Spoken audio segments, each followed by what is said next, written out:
All right, this sound better work this time. I tell you that. This sound better work. If it's one thing, we're gonna have some sound problems every time we start a live. Anyway, can we check now, people? How is the sound this time? Are we working? Lovely. Man, oh my goodness, every time. All right, hey folks. So anyway, happy Tuesday. The issue I keep running into is because we have a bunch of new equipment, and for some reason, sometimes my interface does not want to properly read with the current MacBook. So then everything is already set. Like before I get on these lives, I already have everything set up. I got my notes and stuff ready. I usually have everything ready about an hour before we go on. And then, I probably take a nap and stuff. And then I come on. And for some reason, if I don't remember to make sure I look at the settings and make sure that my sound is still set to the interface that's new, because for some reason this interface likes to just hide or something, it'll go into, I don't know what it goes to, but yeah. So, and unfortunately, there's not a way to, at least that I know of, switch the sound source during the middle of the live, unless I actually just turn the interface off, which is what I tried to do. It didn't work, but whatever. Anyway, happy Tuesday. Glad you all are here. Announcements. I got to do a few quick hellos. I'm sorry. I always got to greet you guys. Sorry. What up, Julian, Steve, Sarah, you? What up? What up? What up? Scott Bassler, what's up? Said they're happy or excited for the D'Angelo portion. Poison Ivy. What up, Robert Hardy? Just visited the Museums for Peace and Justice in Montgomery, Alabama for my birthday this weekend. The cost is inexpensive and worth it. Great. You know what? I have not been there. But hey, if I'm ever in Alabama, I'll definitely make sure to check it out. But for those of you in the Gulf region, definitely check it out. Again, that is the Museums for Peace and Justice. All right, that's in Montgomery, Alabama. Thank you for sharing that, Robert Hardy. Let's see. What up, Sunflowers? What up? Exactly, Poison Ivy. See what happens when I'm on time? I purposely was like, let me stop being late on here. Because remember when we were late, I used to do giveaways and stuff. So all right. But in this economy, all I can give you is love. Okay. All right, but a few announcements. So book club session. We're supposed to meet this upcoming Monday, but I'm actually emceeing a fundraising event. So we're going to push back 1 week to the following Monday, which gives some of you some additional time. All right. So that means we're going to pick up on November 3rd. That's 8 p.m. Eastern. Like I said, for the book club, we are reading The Color of Money. I think I slipped up and said The Color of Law in the last slide, but I meant to say The Color of Money. We're going to go up till chapter 6, or we're going to try to get to it. The last section was actually really, really good. We barely got through it because there was just so much to be said, so much good conversation, ideas. I really say in this current era of everything that's happening, I keep talking about discernment and being in community. It is good to be in community with folks, right? And so for that book club session, it was kind of just like this elaborate space of just ideas and thoughts and people sharing things, even generationally. You had some people in there that were a bit older that are like, hey, I'm just trying to tell you kids what y'all should be looking out for. There were people who were younger who were still trying to learn some things. And then I loved it all. So you guys, that was an awesome session the other week. So I'm looking forward to getting to chapter 6. So that is going to be on, again, November 3rd, 8 p.m. For those who would like to join that book club, all you have to do is click the link that I will post on the community tab, usually about a day or two before the book club, or you can go to the Calvin Michaels website, and there's always going to be a link for the book club. I actually just pull it up really quick for you guys. Let me just share really quick. Give me 1 second. All right. So if you go to my website, if you go to this portion here, there's the book club and reading list. And then anytime, look, I even got the countdown. I got to change this countdown because this countdown is wrong. But when you scroll down, you can click right here, book club session, and it'll take you straight to the actual book club. If you don't have, you can't find the community tab. All right. Okay. Enough of the announcements. So I do want to jump right into it. This is fortunately not as heavy of a live as far as the content, but we're still talking some serious stuff here. I do want to focus. I know I've kind of been bombarding you with this Voting Rights Act, voting rights. I'm just bombarding you all with it because it's in real time and it's happening as we speak, pretty much, right? And so if you notice, I'm trying to start clipping some of this content just to kind of appease those who do not have the bandwidth to sit through 2 and 3 hour lives or even 1 hour in the news episodes. And so you're going to start seeing a lot more of what you call the Calvin recaps, where it's, we pull a subject and just, it's a segment that's already been recorded or from a different episode. And I just post it again as its own separate video for people who don't want to dig through the 3-hour video and the timestamps to try to find the subject matter. So that's what you may have seen today if you saw the Edward Bloom voting rights bit. But going back to that, now we know that right now in the Supreme Court, there is a case that's centered all around Section 2A of the Voting Rights Act. Now, if you've been following this channel, we've been talking about that for a good minute. And so the question becomes, well, why is this so important? Who cares? What does this have to do with me? So we're going to have a quick little schools in session moment, and we'll just keep it moving. So the first thing I want you guys to remember is that in the United States, there are 435 districts. Let's just show you guys exactly what these districts look like.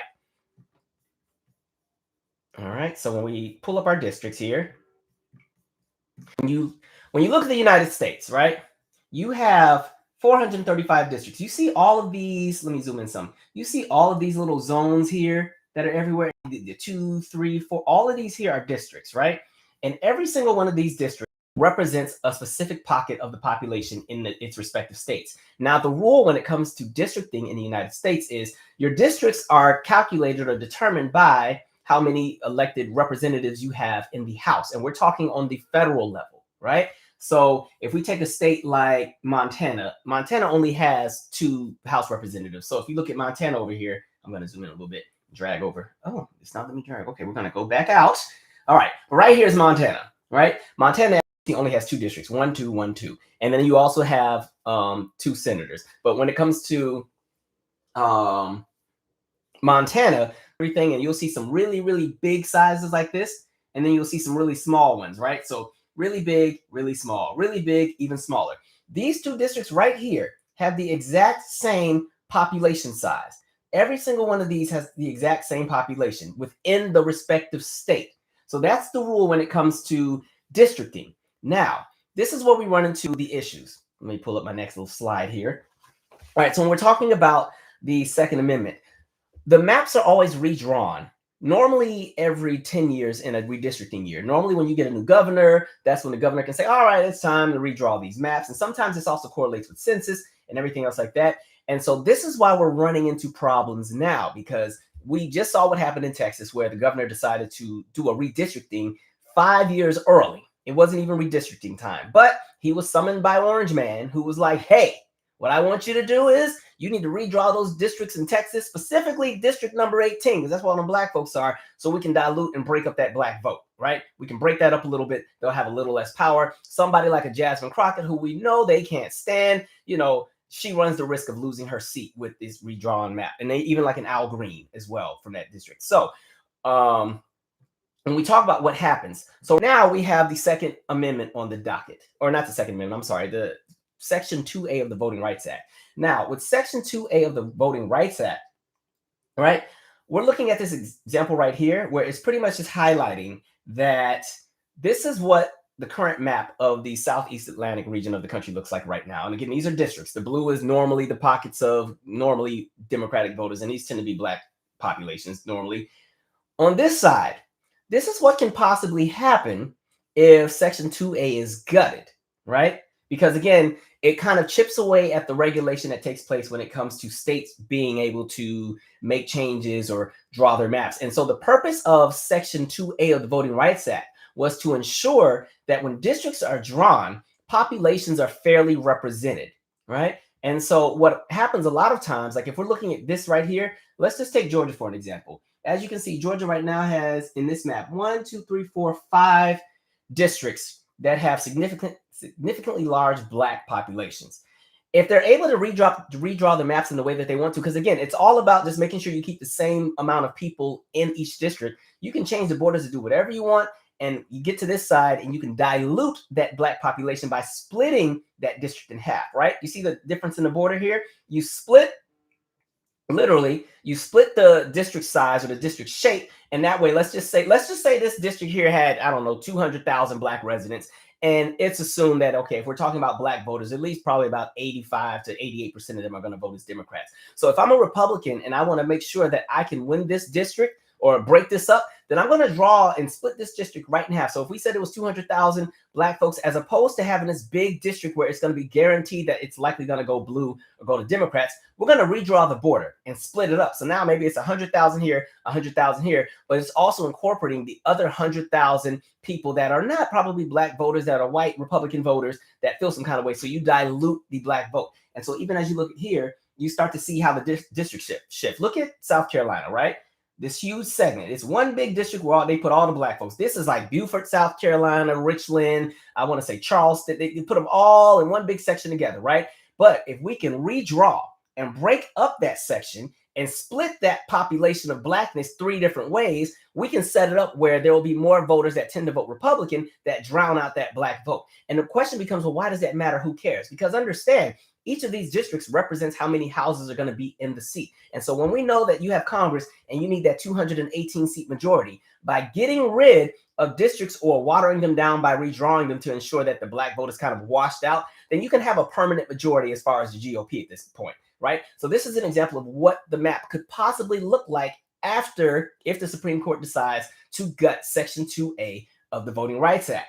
Now, it does not stop there because there's a whole lot more to be said, right? So now we're going to pull up Louisiana because this is where the actual case is emerging. And what's crazy is this was a case where there was actually a black activist group that actually sued the state of Louisiana because they said, hey, because this is the original map that was here. This is 2022.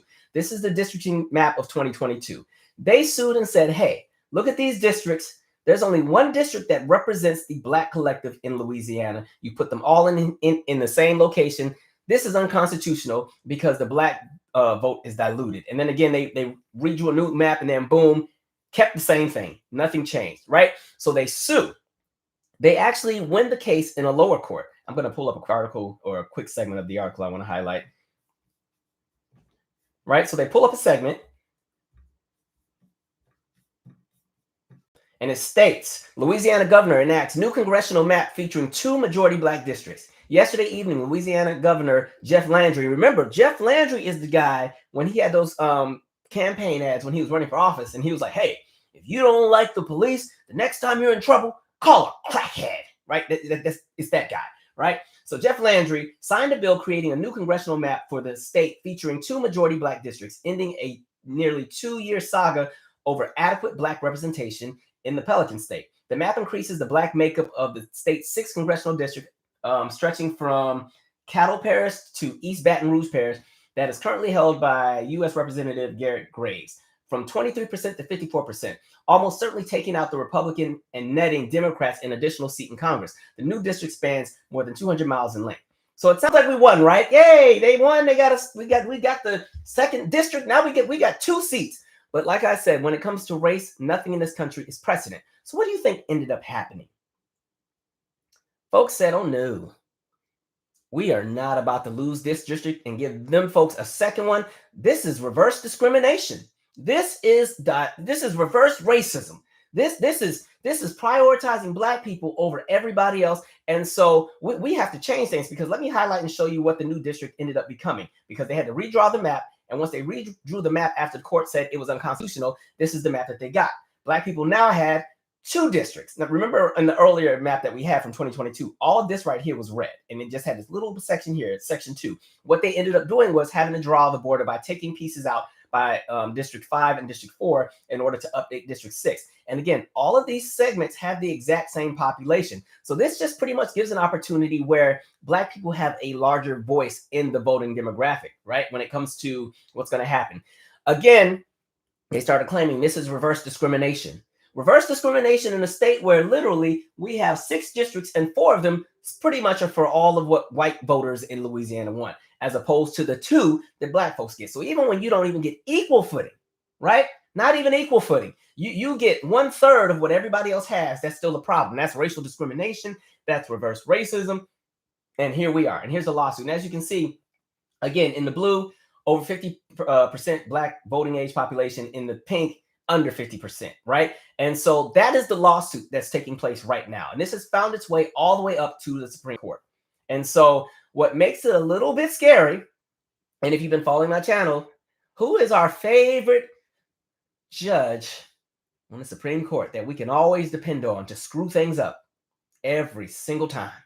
Come on, let's name drop in here. We know who we can depend on, because again, when Section 4A and 4B were gutted, this person started saying, well, if we're going to gut those, we need to go after Section 2A and we need to go after Section 5. Who is that wonder? Thank you, Janet Bennett. Clarence Thomas, right? Clarence Thomas said, oh no, absolutely not. Now, just to give some additional insight, we've already lost Section 4A and 4B of the Voting Rights Act. That was in 2013, right? So what Section 4B did, Section 4B identified the states that needed an additional eye on them from the federal level because they had a history of discriminatory practices against Black voters, right? So it was pretty much every state in the South and a few states in the Midwest. That's how we got Section 4 of the Voting Rights Act. Section 5 of the Voting Rights Act made it so that anytime any of the states in those any of those states that were identified as problem states that had a history of being discriminatory towards Black voters, anytime any one of those states identified from Section 4 wanted to make any changes to their voting practices, like voter ID laws or making you count jelly beans or making it illegal to give bottles of water out to people in line while they're voting, or to all of a sudden change the polling locations and, all of a sudden take all the polling locations out of the major metropolitan cities and move them way out to the rural areas. So when you go to DeKalb County, there's only 2 polling locations, but when you go way out to a rural part of Georgia, they got 20 polling stations. Section 5 made it so that the state would have to get approval to do that. That way, there was a federal watchdog to make sure that people weren't being disenfranchised. And so with the gutting of Section 4B and 4A of the Voting Rights Act, that pretty much invalidates Section 5, because Section 5 can no longer be enforced because Section 4B is no longer a thing. And so Clarence Thomas's argument has been, well, since there's no 4B, we might as well get rid of Section 5 too. I mean, everything is equal. Everybody has a chance. Look at me. I'm on the Supreme Court. Racism doesn't exist. And while we're at it, we might as well go after Section 2A as well, because we still can't utilize race as a deciding factor when it comes to American politics, because that's racism. And so we must get rid of all of it. And so that is where we are. And I will say, before all hope is lost, because I honestly do feel that the Supreme Court is likely going to gut Section 2A, and that map that I showed you of the Southeast Atlantic region with all that zoning, be ready for some nonsense. Just be ready. I'm just saying. Who knows? Maybe these people will have a heart and say, no, we need to actually lock things in, because we're starting to see the pattern where people are being pushed out and taken out of consideration. But with the way that things are going, we just have to be honest with ourselves. But I will say, this is why you stay active and you don't tap out. Now, I want to highlight the state of Missouri, because Missouri has also been having a situation as well where they've redrawn their district maps. We've seen this with a few states. We've seen what happened with Texas. In Texas, they were able to pass their new districts. District 18 is shifted all around in the state of Texas. Missouri has done the same thing. They just signed off on their new bill, but there are some states that have different sets of laws, right? Where if the people go and petition and get enough signatures, there's some moments where these conversations about these new districts and these zoning laws end up on the actual voter polls for people to vote on. So I do want to highlight this portion here, because again, the fight is never over. You always got to stay active. So when we talk about Missouri, all right, but with VJ, y'all know I be messing up these last names, and about 3,000 other volunteers, a group of people, not politicians, a group called People Not Politicians Missouri is working to overturn the state's new map. If they're successful in getting more than 106,000 signatures across the state by December 11th, a referendum will go on the ballot in 2026 for voters to decide whether to want to keep it or reject it. The group says it has already gathered 100,000 signatures, or more than 100,000 signatures, and is still collecting more. If they get the signatures they need, the referendum would stall the map until voters weigh in next year. All right. VJ says everyone she's spoken to has been excited to sign. She visited 5 neighborhoods so far around Kansas City, which would be the split into 3 Republican-leaning districts under a new map. Remember what we did when we were looking at Georgia and South Carolina, and how we saw those segments of blue and how they split it into 3, and now it all became red. That's exactly what they did in Missouri. Missouri is all red at this point, which was split into 3 Republican-leaning districts under the new map. VJ even took her petition to the recent, what's that girl's name? Chappelle Roan? Her concert to get signatures. Now, let me show you where it gets messy and why I said our work is never done, and why I always say when it comes to race, nothing is ever precedent. All right. Second portion. Missouri Attorney General and Secretary of State fight back. Not only does People Not Politicians Missouri have to gather enough signatures, it also has to take on pushback from top state election officials. the state's attorney general, Catherine Hanaway, filed a lawsuit in federal court arguing that a referendum on redistricting violates both the U.S. and Missouri constitutions. Missouri's Secretary of State Denny Hoskins did approve the group's referendum petition last week after initially rejecting it, but in a press release, Hoskins claims that none of the signatures gathered before his approval date are valid. The process is clear, Hoskins said in the release. Every Missourian deserves confidence that the ballot measures follow the law, not out-of-state agendas or confusion campaigns. Missouri values fairness and integrity, and this process reflects that. The executive director of People Not Politicians Missouri, Richard Van Glan, said in a statement that Hoskins is deliberately spreading misinformation for political purposes, and that according to the state constitution, the group was allowed to begin gathering signatures before the Secretary of State's approval. So you see how they're going to still play in your face. Even when you get active, there's always going to be some nonsense. And I'll also say for the people in the state of California, November 4th, you guys also have an opportunity in this conversation. One of the things that they're trying to do in California is doing redistricting to kind of almost offset the amount of Republican seats that are going to be gained in the House with all this redistricting. Because California is so massive and so large and has such a diverse population and tends to be a state that tends to vote blue, they have an opportunity to really redrop pretty much every district and counterbalance and offset what has happened with, the other states. Now, I do want to say this. I wish we had a system that was fair where none of this had to take place. That way, the voters just do what they do and we get what we get based on how people vote. But because we're under such a system of manipulation and just foolery and scammeration, we unfortunately have to fight fire with fire. And that's the reality of where we are. And this is not to make everything so partisan, but it's really to just highlight what's happening. This idea of constantly trying to play the idea of both sides this, both sides that, or, we should be able to have a conversation at the table. I think at this point, people have to be realistic with what it is we're living through. We can't keep approaching politics and life in the U.S. like it was before 2016. Those days are long gone.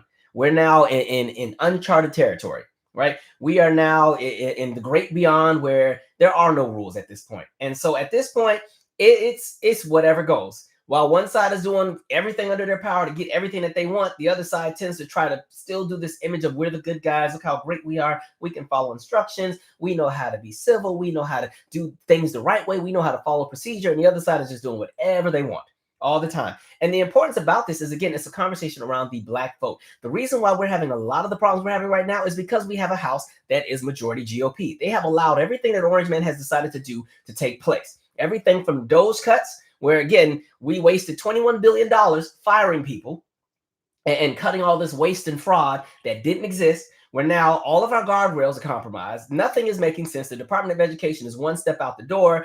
USAID is pretty much a wrap. All of these different agencies are a wrap. And there were opportunities to stop this. Even with a lot of the things when we're talking about impeachable offenses, at this point, Orange Man has done so many things that are impeachable. But do you think the House is going to introduce any articles of impeachment?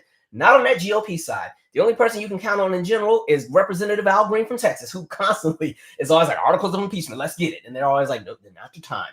And so that's the reality of where we're at. And so, again, this is why even when we talk about the conversation of census, Orange Man now all of a sudden wants to have another round of census early. And why do you think that is? Because he understands and has recognized that with this redistricting and redrawing the maps, he can go ahead and do census because they're already going to find ways to discount other people who are not going to be included. That way, when it comes to the representation that falls into these different districts and what states get what, it gives, again, more of an advantage specifically for white Americans.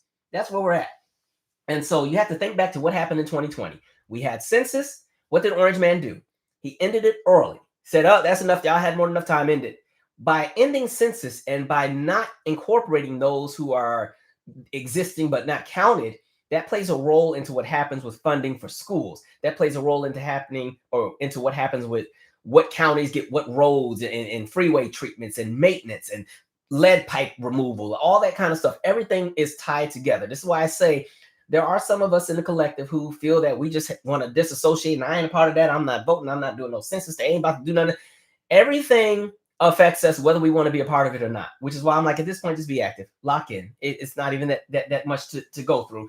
But yeah, it's an interesting time. We're going to see what happens with Section 2A of the Voting Rights Act. And just understand, if they gut Section 2A of the Voting Rights Act, I got to slow down. I'm talking so fast tonight. Section 5 is also going as well. Just be ready. And once they get rid of Section 4, Section 2, Section 5, just understand that the rest of it will probably be gone as well. Like I keep saying, when it comes to race, nothing is precedent. That's why when we get these gains or these wins, you have to stay active. You don't lock in and get settled and call it a day. And woo, we did that. And then we just, everything becomes symbolism. And now we're out here partying and having a good time. It doesn't work that way. Okay. Like we're living in a space where, again, I just want to say white America has been given permission to do whatever they want at the expense of everybody else. And they've taken that opportunity and they're having a field day with it. So that's the reality. All right, let's read some comments and then I'm going to actually shift gears here. Let's see what we got here.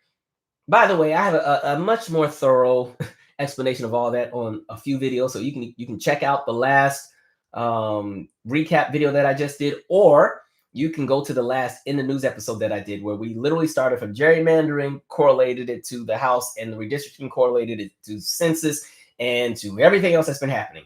All right. So that is that. Let's see where we're at here.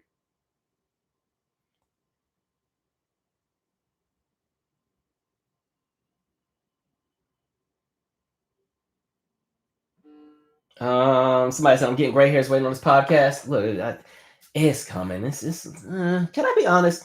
I'm tired. I think millennials, we're just exhausted. Like I feel like last week I was so mad at myself. I had so many things I was trying to do, and I did none of it. I felt like I napped all last week. Like just finish work, go to sleep. And then you get up and you have all these things that you're gonna do, like, okay, I'm gonna do this, I'm gonna do that, I'm gonna do that. And then it's like, I'm gonna go right back to sleep. Like last week was nap. The only thing that I did get accomplished, which is a personal goal, is I made it to the gym 5 days last week. Maybe that's why I was so tired. Because I normally go about 3 times a week, but I made it 5 times. Like if you remember last summer, summer 2024, I got sick and lost a bunch of weight, got down to 129 pounds. I don't know if I'll ever make it back to my 155, but I'm at about 145, 146 right now. I'm fine with this size, but yeah, so that's it. But I'm just tired. But the podcast is coming. I think what kind of messed up my energy with the podcast is once my center closed, because it changes your energy about everything. But it's coming. Give me like 1 more week and it will be there. I apologize. I know people have been waiting patiently since June. Okay. Right, you guys are talking about Clarence Thomas. Somebody says, who are the people impacted most when it comes to civil rights being violated? Well, one, it's Black folks, us initially. And with those civil rights being violated, the thing about when you start gutting and yanking civil rights is it's like a domino effect. Once you take one thing, you can keep taking more and more and more and more. So just like how we correlated all of this, by gutting Section 4 being Section 4A, that invalidates almost what's left of Section 5, which is why Clarence Thomas has been actively saying, let's get rid of that one too. So he's already excited about Section 2A being on the docket because he's been wanting to get rid of that. Even when the Supreme Court actually voted to protect the Voting Rights Act in 2009, it was a vote of 8-1. There was only one justice who voted to get rid of it. Clarence Thomas. I tell you, tap dancing pays well. It really does. The way folks will sell out their own community for $1.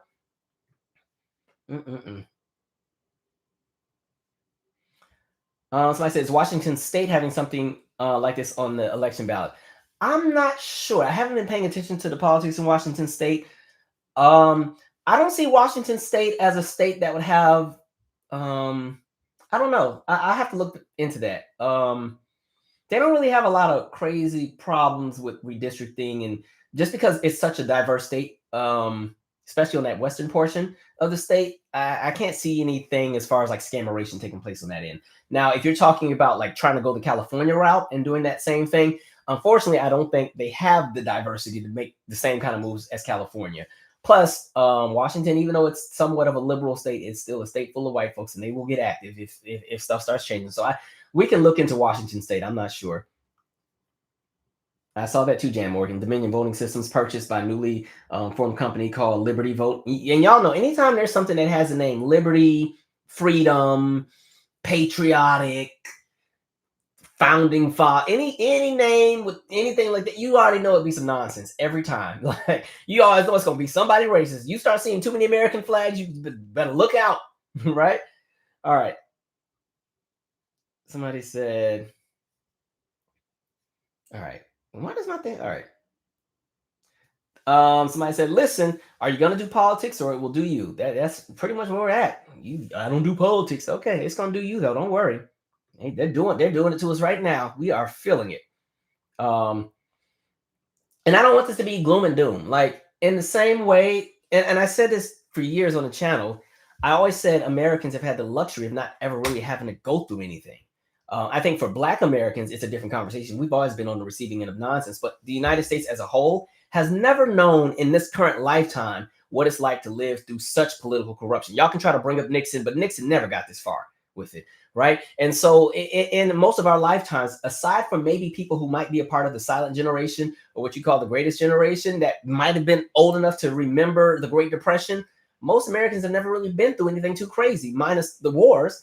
And if you want to talk about COVID, and so when I'm talking about the idea of unemployment at a rate higher than 20%, we've never known that in our lifetimes.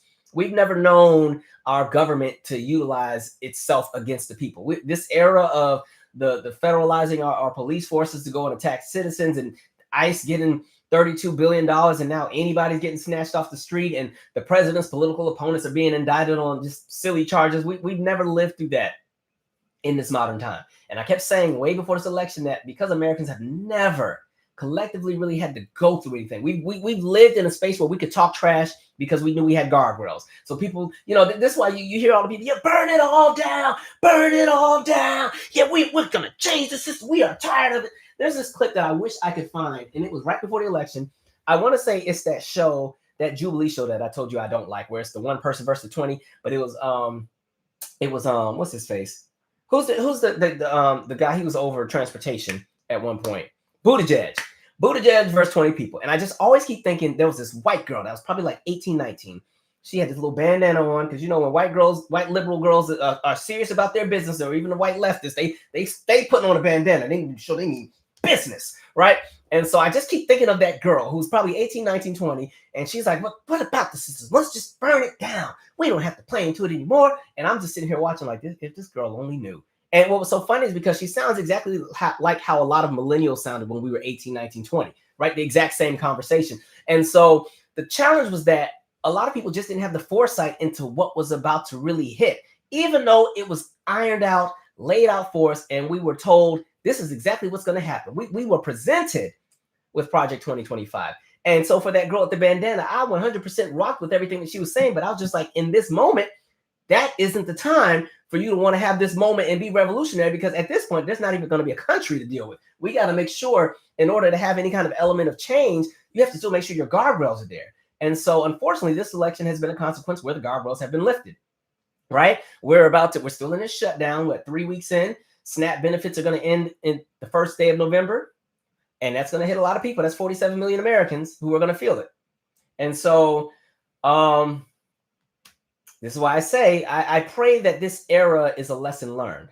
And I also don't want us to think that we're supposed to, in the event that we get out of this nonsense, that we just go right back to what was. I hope that this is an opportunity to restructure and reimagine what the U.S. could be like, right? We spent so many years talking about the two-party system and how it's screwed up and this, that, and the third. And we're all here. But we also recognize that, unfortunately, because of the way that things were set up, you had to play into that system because third party just does not work. You can use third party to get leverage with one of the major parties, but we have yet to see a third party candidate on a main stage that has enough political anything to just even win, right? Even when we talk third party candidates, we haven't seen a third party candidate even get more than 10% of the vote at a national level when we're talking about the election since Ross Perot. That was what, 92? So people got to have the foresight. And this is why I always say, even generationally, it's important to pay attention to what just happened in the generation before you. Unfortunately, we keep repeating the same cycle because every generation thinks they know more than the last. So in the same way where I was 18, 19, 20, I was probably just like old girl with the bandana thinking, oh, we don't need anything. It's kind of like the people that are like, we were better when we were segregated and everything was good. And I'm like, okay, if you want to romanticize the conversation of community, that's lovely. But when we're talking about the laws that were working against us in the segregation era, we were still being lynched. That wasn't a good time. We were paying the same tax dollars as everybody else, but didn't receive the same services. And were penalized when we tried to speak out and actively go for them. All of our leaders were assassinated, right? We had less than adequate resources on everything. We weren't allowed on certain sides of town. We never saw justice. Yes, we had community, but we had community by circumstance. And I think that's one of the reasons why when segregation ended, everybody just went, can't wait to get from these motherfuckers. Everybody split, right? We talk about what happened with HBCUs, how enrollment just plummeted because now there was an opportunity to go to the other schools. And then we wonder why HBCUs have the problems they have now. It's because all of the funding that could have gone into them in the 70s went to majority institutions. Those majority institutions built their sports teams, their basketball teams, their football teams, multi-million-dollar deals with ESPN and ad revenue and this, that, and the third, hundreds of millions of dollars, billions of dollars. EA Sports, it's in the game. And all of that, that was money that would have been in HBCU sports programs had so many people in our collective not abandoned HBCUs when we had the opportunity to go to majority institutions. So there's so many things to think about. And this is not to knock people that don't go to HBCUs because I get it. Everybody's going to go wherever they go. They're going to go where the money makes sense as far as financially. But when we're talking just about life in general, we keep repeating the same cycles because everybody knows everything. Everybody knows everything. And then here we are. Anyway, I didn't mean to get on my soapbox, but there's that. All right.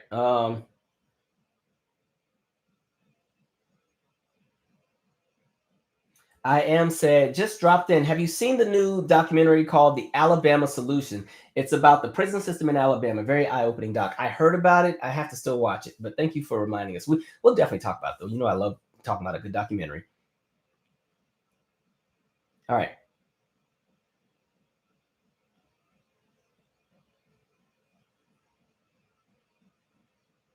Somebody said they don't like that show either. I just don't like the show because I think you get into a danger of platforming the wrong ideologies. A lot of the problems we run into in the last few years, especially when it comes to disinformation and misinformation, is because certain people and certain ideas and viewpoints and even some movements have been platformed because we like to give attention to stuff because people say things that are crazy and then we got to talk about it. But when we give them too much attention or dive too deep into what it is that they're saying because we want to dissect it and talk about it, there's somebody listening that's like, actually, I think they're kind of making sense here. And then here we go.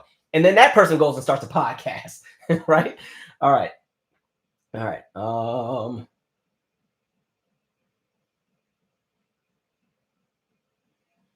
Okay. Moving right along, I do want to take a minute to talk about D'Angelo. I did not get a chance to, let me get my water. This is water, people. Look, it's you can't see, it's water. I promise this is not liquor. I didn't get a chance to talk about D'Angelo when he passed because, first of all, what? I'm still like, that is wild.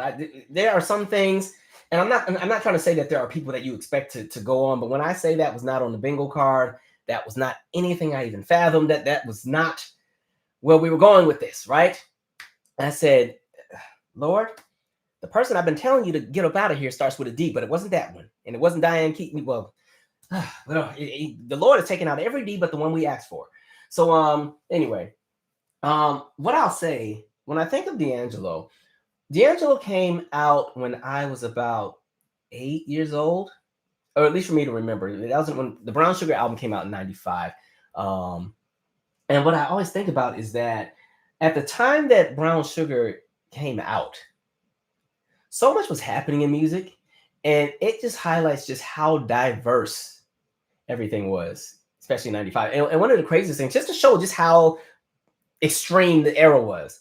On the day that D'Angelo released the Brown Sugar album, that's the same day that TLC filed for bankruptcy. They owed the $3.5 million. That was July 3rd, 95. But when you just look at all of the albums that just came out the same month as Brown Sugar, right? You had so many projects that just gave you a reflection of where Black music was at the time. You had Off the Hook from Escape, right? Their second album. That's the album that has like Can't Hang on it and Who Should I Run or Who Can I Run To? Monica's Miss Thing had just come out. You had My Mother is Obsessed with Shaggy. I told y'all she discovered him a few years ago. She will not let it go. But Shaggy's Boombastic album had come out that month. Jodeci, The Show, The After Party, The Hotel had come out. That all that's Fiendin'. That's Cry for You. Bone Thugs and Harmony. The album that had Crossroads on it. Like all these different projects. This is just in 1 month. Right? Classics. After Seven's Reflections album. That's the one with Till You Do Me Right on it. One of my favorite songs of theirs. So much going on. So much innovation creatively. And then what was so wild is that when you look at just an album like the Brown Sugar album, it was an album that you had to sit with because it wasn't in your face. He was a musician that really just understood the complexity of music and the love of music, where the Brown Sugar album, the Voodoo album, Black Messiah, these are albums where you can listen to them no matter how many times, but you'll still find something new that you'll discover in the production, right? And like I said, this was an album that came out while we were partying. When we're talking 95, 96, this is the era of This Is How We Do It. This is the era of TLC Creep. This is the era of Boyz II Men, Thank You. You know, Death Row is still doing their thing. We were getting ready to California Love in 96. We were outside. Well, I was a kid. I was at recess. I was at the playground. But we were on the monkey bars rapping and singing all the lyrics to Coolio at the time. Okay? And so when you just talk about what it was that he was able to contribute to music at that time, he brought back what I like to call the basics. By the time we get into the 90s, you start to see a lot less of live production in studio albums, mainly because you can do it all in studio. You know, you can do it in programming and everything. And so a lot of albums start to have a little bit more, you know, stuff done through the keyboard right into the computer. You know, you start seeing a lot more MIDI. D'Angelo did everything with a live band. He also played a bunch of different instruments. And so when we're just talking about that first album, you know, I guess some of my favorites outside of the singles would have been songs like All Right. I love that one. It's like right at the beginning of the album. There were songs like, you know, Me and Those Dreamy Eyes of Mine is one. I love the hook on that one. It's crazy that single didn't blow up the way it should have, but excuse me, I'm sorry. That was a really good one. When We Get By is my favorite song off that album. It's just so jazzy and like when I hear When We Get By, it makes me think of like maybe in 10 more years when my life finally gets to where I need it to be and I can be all super rich and go into the piano bar with my tuxedo and my date has on the mink and we walk in and you can smell the perfume and cologne from the wherever and you sit at the chair and they got the chairs where you have the upright posture as you sit down and we eat our lunch and you know, I think of that when I hear that song. It just reminds me of being in like a jazz cafe, very just classy venue, right? And it's the most expensive wine and champagne, kind of like Lil' Kim on what's that Lady Marmalade? We drink wine with the diamonds in the glass. Like it makes me think of all of that, right? And so the Brown Sugar album, I just remember it being so different when it came out. And I always think back to right before we moved to Italy. And if you've heard the podcast, I've talked about this, but before we moved to Italy, we ended up moving in with our neighbors next door because my parents had put our house on the market because we were about to live in Italy for 3 years. And the house sold really quick, quick faster than my parents thought it was going to sell. So we ended up moving in next door with this lady, Miss Eva, and her son, TJ, and her husband at the time. And so she had this husband named Jack, who, now Jack was half crazy, I don't know what, but Jack was... he was an old soul that appreciated good music. So he hated everything that was out at the time. He hated anything that was on the radio. It's so funny how in every generation you still hear people talking about, man, that music, y'all don't know music, y'all don't know music, y'all don't know music. Even as much as millennials and some Gen Xers love the 90s, it's funny how folks even back then were like, nope, the 90s were not it because y'all weren't around for the 70s. And so I just remember one time Jack had took me and TJ and his friend Nate to McDonald's. And okay, do you guys remember? I know I'm segueing, but it's all hitting me at the same time. Do you remember when McDonald's came out with that burger that was marketed to just adults? Hold on, I gotta see what it was called. It was a burger that they had. They had a whole campaign, and it was this burger that was supposed to have this exquisite taste that only adults could like. Hold on, I gotta see what it's called. This is going somewhere, I promise. Burger adult. I'm gonna find this thing. Oh, thank you, Fayette and Peach. The Arch Deluxe. Damn, this is why I rock with y'all. Y'all be knowing. Okay, so there was this burger called the Arch Deluxe. They came out around that same time. And the only reason I remember this now is because Jack had took us to McDonald's and all of us were so pressed to try this burger because we're like, how can a burger be nasty? It's, you know, it's a burger because McDonald's had the advertisements and they kept saying, you know, this burger is for adults. And even like the print ads, it would show like a kid with a nasty face and the quote would be like, this is the nastiest thing I've ever tried. I'm gonna see if I can find a picture of it real quick. Let's see really quick. Okay, bear with me. I'm going a little bit off script here. The Arch Deluxe Burger. Oh yeah, here we go. Oh yeah. Okay, let me share this really quick. So this was the burger. I'm getting back to D'Angelo, I promise. Okay, so this was the burger here. And apparently, like, the burger had some kind of sauce in it. And it was the sauce that, this don't even look appealing. The stuff we eat as Americans, whatever was in the sauce is apparently what was the thing that made adults like it and kids hate it. Anyway, getting back to my point. So we're at McDonald's. I remember it's me, it's Mr. Jack, it's TJ, and it's his friend Nathan. And Jack is telling us about how all the music we listen to is stupid, stupid, stupid, stupid. At this point, it's like 96. Brown Sugar has been out. This is the era of Quad City DJs coming ride the train. I think I can, right? And so I remember he was talking about how everything sucked, but all of us knew who D'Angelo was. And we're like, well, what about D'Angelo? Because at that point, D'Angelo had he had the remix to Lady. Remember, there was Lady, and then there was the remix with the rapper on it. And in the video, I think you had Tisha Campbell in it with the black sheer suit, and I think she was pregnant. And Erykah Badu was in the video, and Faith Evans was in the video. And so because it was really like popular and jumping, it was playing in regular rotation on like the R&B hip hop stations and on Video Soul and stuff. So even us kids, like that song, like that's the version of Brown Sugar I knew. I didn't know the original one because I didn't remember hearing it a lot. But we were like, well, what about D'Angelo? And I just remember Mr. Jackman like, now D'Angelo, that one there, that's a good. That right there is music. See, that is soul. That's the stuff that you guys can't emulate. That new stuff that you kids listen to that y'all are doing, that ain't anything. But that D'Angelo guy, that one there. And so it's kind of like certain things sit with you. So I just remember being a kid and always thinking, after that conversation, I just always saw D'Angelo as somebody who was like way up here as one of the newer people that the adults approve of, right? And so that was the Brown Sugar era. And I think what was just dope about him, again, is that, a true musician that can play all these instruments. And then when we're talking about the projects, I also like the Live at the Jazz Cafe London album. I think that is his best rendition of Lady. If you've heard that album, it came out in between Brown Sugar and Voodoo. And again, even when we're just talking about the song Brown Sugar, this is a song that's still... any open mic night, I guarantee you somebody's going to sing it. If it's one of those open mic nights where they got a live band, there's always at least one person that has a D'Angelo Brown Sugar ready. This makes me miss, dang, DC before like 2019 used to be lit. At Bohemian Caverns, they used to have this open mic night every Wednesday in the cave with a live band. You literally just request your song, the band plays it, you go up there and sing. And every single time, there's always somebody doing a D'Angelo cover. But I'll say my favorite song coming up of D'Angelo was I Found My Smile Again. And I discovered that song on the Space Jam soundtrack, right? Because this is the era when soundtracks were everything. That soundtrack is probably one of the best soundtracks to come out of the 90s, along with Boomerang and Waiting to Excel and Dr. Dolittle and The Nutty Professor and Mo Money and Above the Rim.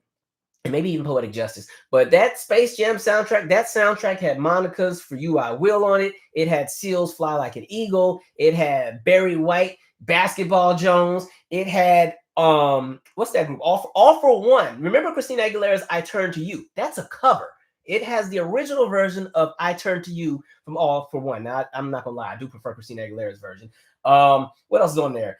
Salt and Pepper. They had the song Upside Down. But hidden, I think it's like track number 5 or 6 on the album is I Found My Smile Again. Now, how did I discover that song? At this point, I was living in Italy and I was on the baseball team. And because we didn't have schools that we played, you just played the other military bases. So a lot of times you may not have another military base for like another hour or two. So it was like we were at the Caserma, Italy military base in Vicenza. The next closest base to us was Verona, but I don't think they had sports teams. So you had to go to Camp Darby, which was south over by like Livorno/Pisa. I want to say that was an hour and a half on the bus, right? Or if we were going north to Aviano Air Force Base, that was like an hour and a half north. Or sometimes we'd leave Italy and go to Germany. And we'd play the other bases in like Heidelberg or Frankfurt or Garmisch and some of those places. And so a lot of times you discovered so much music on those bus rides with your sports team. And so I just remember our baseball team had the space. No, it wasn't baseball. I'm sorry. Baseball is when I discovered Shania Twain's Come On Over album. This was the soccer team. We were going out somewhere. I don't know where we were going. We were playing one of these things, but they had the Space Jam soundtrack on, and we were in this van that didn't have a 5-disc changer. You just had the one CD that played and played and played. And because you're driving through different countries and stuff, the radio frequencies keep changing quickly. So they often just play a CD. But I remember hearing the Space Jam soundtrack because everybody on the bus really liked the one song that Bugs Bunny was on. Who said that Bunny can't rock? You're bugging. If bugs don't make you hot, you're bugging. Whatever it was. But you scroll a few more songs down, and then boom, there's this song, I Found My Smile Again. And it has this very long intro. It's like a minute where the band is just getting ready. And then finally the song just kicks in. And what attracted me to the song as a kid was I wasn't used to hearing so much falsetto as a child. Because if you have to hear the like I'm off key, but whatever. But I was like, that sounds interesting. Okay. Yeah, and it'll be so funny. So, and you couldn't ask the coach to start the song over, so you'd have to wait for the CD to start back over and get back to it. And every time they would get to the, I'm like, I like that. Play it again, right? That was my favorite song on the soundtrack. That and that Salt and Pepper one. I used to love those two. And then I also, one of my other favorite tracks of his is "You Will Know," right? That's with Black Men United. That was for what movie was that? Was that? I don't know if that was for Panther soundtrack or if it was a different movie. I can't remember. One of the movies, but "You Will Know." That's the one with literally every R&B singer of the 90s that was a male. That song had Little Usher on it, Tevin Campbell, which, by the way, I think that's one of his best vocals on that song, Joe, After 7, Mint Condition, Boys to Men, Brian McKnight, Montel Jordan, Chico or El DeBarge. Who else is on there? Excuse me. I want to say the Rude Boys were on that. That's the Written All Over Your Face group. Gerald Levert was on that. I'm skipping some people. Was Babyface on that? Can't remember. Literally everybody who was somebody in R&B at the time is on that song, and that's like one of his first placements. And so I always like watching that performance from the AMAs where they perform it. And even though I get annoyed because the whole crowd was sitting down except for Salt and Pepper, who understood the assignment. Excellent song. For some reason we're just going through his whole discography, but we'll go ahead and do it because he deserves the time. And then again we get to the Voodoo album. Voodoo was an interesting era because that's around the time we got back to the United States. If I have favorite songs from that album, Devil's Pie, I ended up liking when I got to college. I used to be scared of the song as a kid because I was like, I don't know about this one here, because it was that MTV Movie Awards performance, and I was like, you listen, again, I grew up Kojic. Everything was dark-sided to me at the time. I was like, I don't know about this one, D'Angelo, but I love that song. Send It On, I think, is everybody's favorite. Just, it's such a good one. Spanish Joint is one of my favorites on that album as well. Of course, Untitled. I think when that Untitled video came out, everybody who thought that they looked good went to the gym immediately. Had that video come out today, I'd be in the gym, right? We would not be on the live right now because I'm like, dang it, I thought I was doing something here, right? And so even the braids look perfect. I'm like, what kind? I didn't know we could look like that, right?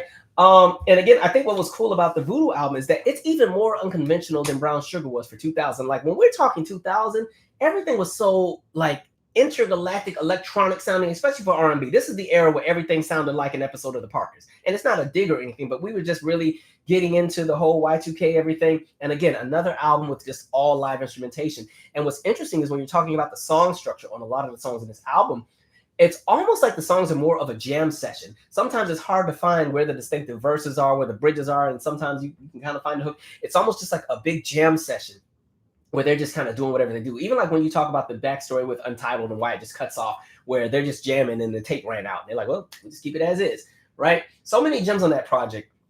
And again, I saw somebody tweeting about this the other day where they were saying, well, he's somebody who came out of the church, and that's why he's able to do what he does. And I was like, well, if we're going to have that conversation, let's have some distinction too. It was Pentecostal, okay? Not CCM. I'm not trying to whack the Maverick City disciples and those of you who are into the CCM. Let's bring out the guitar and the jeans and the praise team and sing the whatever y'all sing. Cool. That ain't the same, all right? He came up in an era where you were in the churches where it was just the organ, the tambourine, and the drummer, and go for it, right? And I think that's really a bigger conversation. The channel Malik Kashad, it used to be called the Black Music Archive channel, does an excellent job of just highlighting how the Black church plays such a role into a lot of our entertainers and musicians that came out in the 60s, 70s, 80s, 90s, and just, again, how much music theory you get if you were somebody who grew up in the Black church up until maybe the early 2000s. And again, when I'm talking about the music selection, I'm talking about what used to happen in church. I'm not talking the Maverick City stuff. I'm talking about those who grew up in the Walter Hawkins, Hezekiah Walker before Every Praise is to Our God era. I'm talking Hezekiah Walker, How Much We Can Bear, Hezekiah, okay? The Donald Lawrence Bible Studies, Kirk Franklin and the Family, Silver and Gold Till We Meet Again, that whole era. Mississippi Mass Choir, Your Grace and Mercy, Georgia Mass Choir, We've Got the Victory, kind of like that era. All of that, right? Going Up Yonder. If you grew up in that, there's just so much music theory that you get indirectly, even if you're not in music or even if you don't sing or do anything, but just sitting in there every Sunday And watching these choirs modulate and split into different sections, or hearing the key change, or sometimes when the song was going so good and the director be like, no music, and it's just the drums and it's just the voices, and you hear that blend. And not only do you hear the choir blend, but you hear the whole congregation with you at the same time. All of that was music lessons, right? And he came right out of that, in addition to the inspiration that you can tell that he got from somebody like a Sly Stone or a Prince or a Stevie or a James Brown. Like, you just hear the elements of that upbringing. And I think that's the richness that exists within Black music, which is why we always fight so hard for it on this channel and on a lot of other channels, to preserve the legacy of what was, because people keep trying to rewrite history and take us out of it.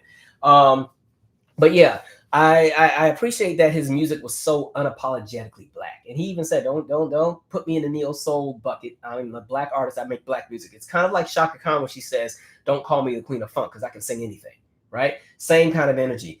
And then again, we get the Black Messiah album, which is years later. This is 2015, right? And there's some gems on that one too. I think a lot of people haven't really had a chance to really check that one out. But again, songs like Ain't That Easy, really great. Oh, this is one of those early tracks on the album. But again, that song alone reminds me of like, or actually, no, I'm thinking of the Charade. That's another one that's really good. But the Charade song reminds me of Prince circa Around the World in a Day through Love Sexy era Prince. It just reminds me of that for some reason. Maybe even Silent Times. Like, that's what that song reminds me of. Or like Sugar Daddy and Really Love. Really, really like, it's just, I've had some days to just go back and kind of sit through the catalog. It's crazy how some people are just genius musically. There's things that they do and that they create that nobody would have just conventionally thought of. And I think he was somebody who also was not pressed to kind of fit into the realms of what the industry wanted. One of the challenges that existed with the Voodoo album was that the label was like, we don't know what to push as a single, because like I was saying, how a lot of the songs are almost just like jam sessions.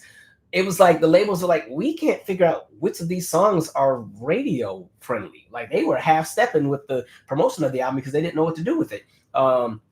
And then finally Untitled came out, and that kind of brought some new buzz to the album, because it was like, oh, D'Angelo got a whole new look. So that was one thing. But again, he kind of didn't play into like I'm going to do the conventional whatever. Because again, if we're talking 2000 with Voodoo, 2000 is the teen pop explosion. 2000 is the Latin pop explosion. 2000 is the big blockbuster hits from all the mainstream A-list big names in music. And then boom, here he comes with his song. Like I said in the Tony Braxton So It Happened, I think the year 2000 was one of those very, very last years where R&B could stand on its own without having an overabundance of hip-hop influence or pop influence, where songs that were just straight R&B, straight up, just soulful, could still give a run on the charts, right? So songs like D'Angelo's Entitled, or Tony Braxton's He Wasn't Man Enough for Me, or Joe's I Want to Know, or Lucy Pearl Dance Tonight, like all of these songs that just, they're unapologetically Black, they're R&B, and they were just rooted in that sound, and they were still able to cross over and become monster hits.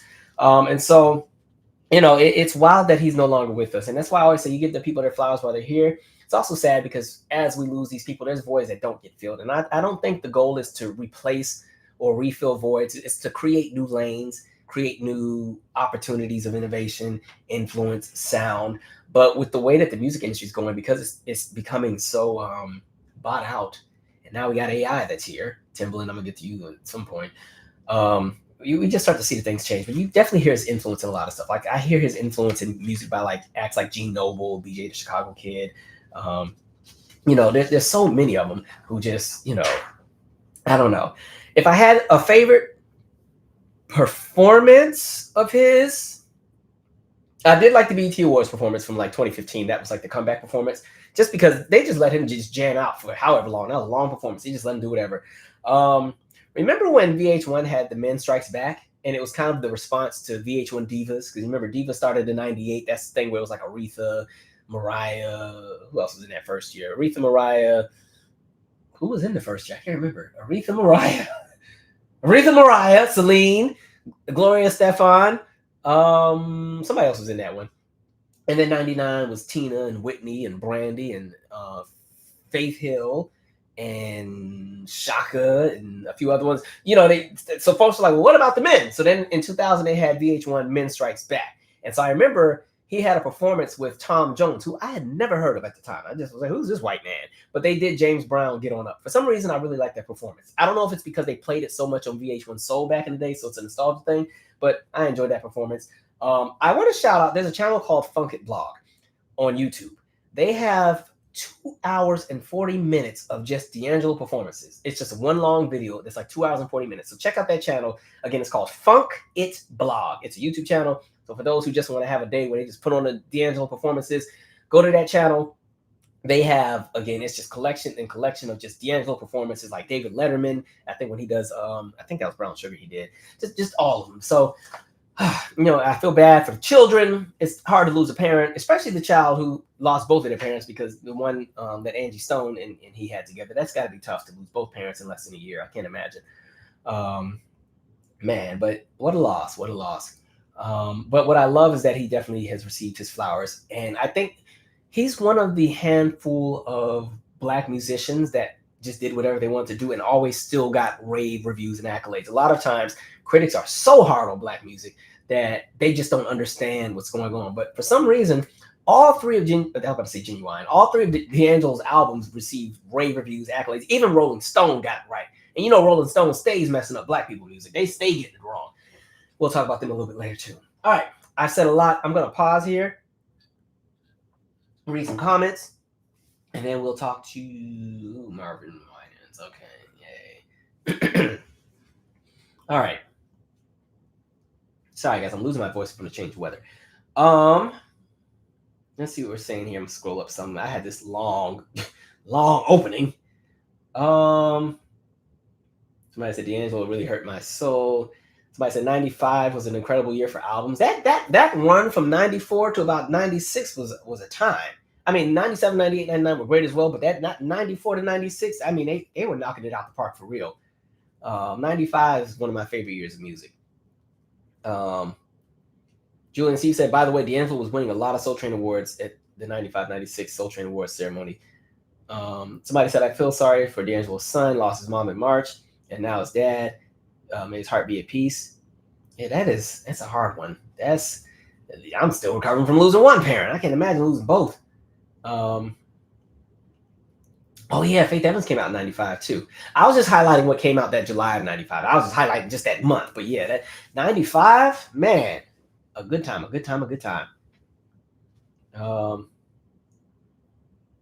Somebody said they're in 12th grade when they discovered D'Angelo. They were also in love with Maxwell. Actually, because it's interesting, like D'Angelo came out in 95, Maxwell and Kenny Lattimore dropped around 96. It was like the three of them, to me, I felt like they were musical cousins, but they all did something very, very different, right? Kenny Lattimore, D'Angelo, Maxwell, three very different entertainers, but I think they it's like their sound was rooted from the same place.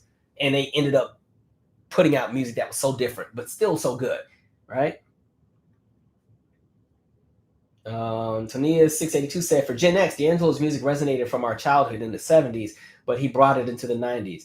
And I will say, I feel like music in the 90s in general, really a lot of it did either sample or borrow from the 80s and 90s. Even the more contemporary R&B that was more mainstream and radio friendly, a lot of it still pulled from music from the 70s, which is why I think there's almost like a marriage or connection between music between the 70s and the 90s. And then the 80s, I think, is still, it's a part of that conversation as well. But there's something about that connection between the 70s and the 90s, especially when we started talking hip hop. So many gems in those eras. Joe Mario said, because he included real instruments in his music and live performances, therefore old heads gave him a pass. And like I've always said, when you use all live instruments on your projects, the projects will never sound old because live instrumentation will always sound fresh. This is why the brand new heavies never stop, will never get old. It will still, that song there will never tire to me because it will always sound fresh. One of my favorite songs ever, if you haven't noticed by now. Let's see.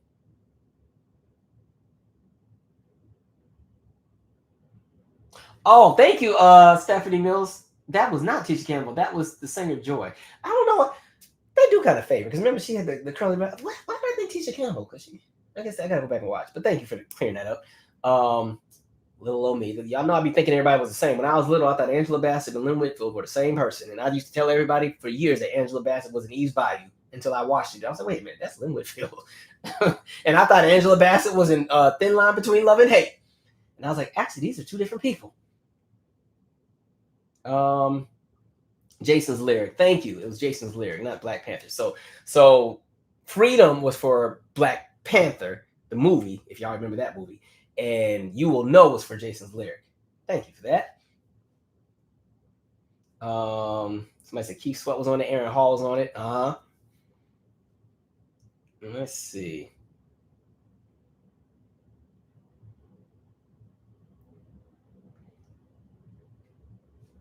Y'all are naming all the good songs. Okay.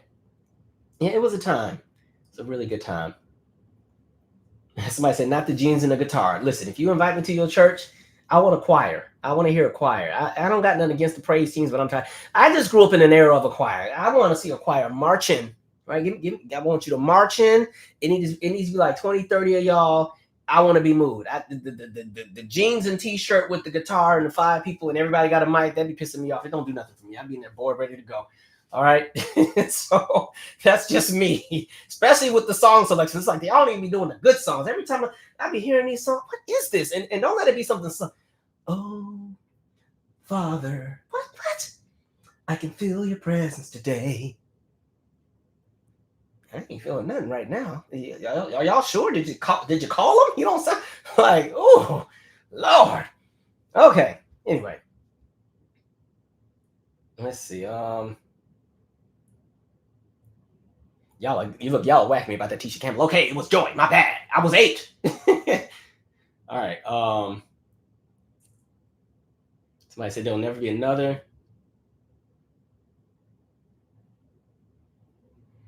Oh yeah. So it said Joy, Let's Stay Home Tonight was life-changing for me. Said I was young and still listen to it to this day. Yeah, like I said, that research showed most of what your musical taste comes from is everything you listen to up until the age of 14. That's the foundation of your musical ear and what you're most likely going to favor. And then anybody that comes out after that tends to favor what you already like, or you just tend to be, you still pay attention to what's current, but your foundation is rooted in those first 14 years, and that's what attracts you to everything else. Now, I don't know how that works today, just because things have changed with how we consume it and listen to music, but at least for millennials and back, that's how it was.